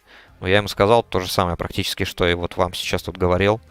То, что я, ну, просто прокачиваю себе в кайф с PvP вармодом, да, режимом. И, ну, не хочу себе нервы портить пока что лишний раз. Хоть я и ветеран условный. И он тут же сразу, ну, это вообще скучно, неинтересно, но у тебя не будет подписчиков. И все, и ушел, чувак. С одной стороны, я как бы подумал, ну, пофиг. Его дело, не хочет смотреть, не надо. А с другой стороны, ну, может быть, действительно, почему бы не попробовать.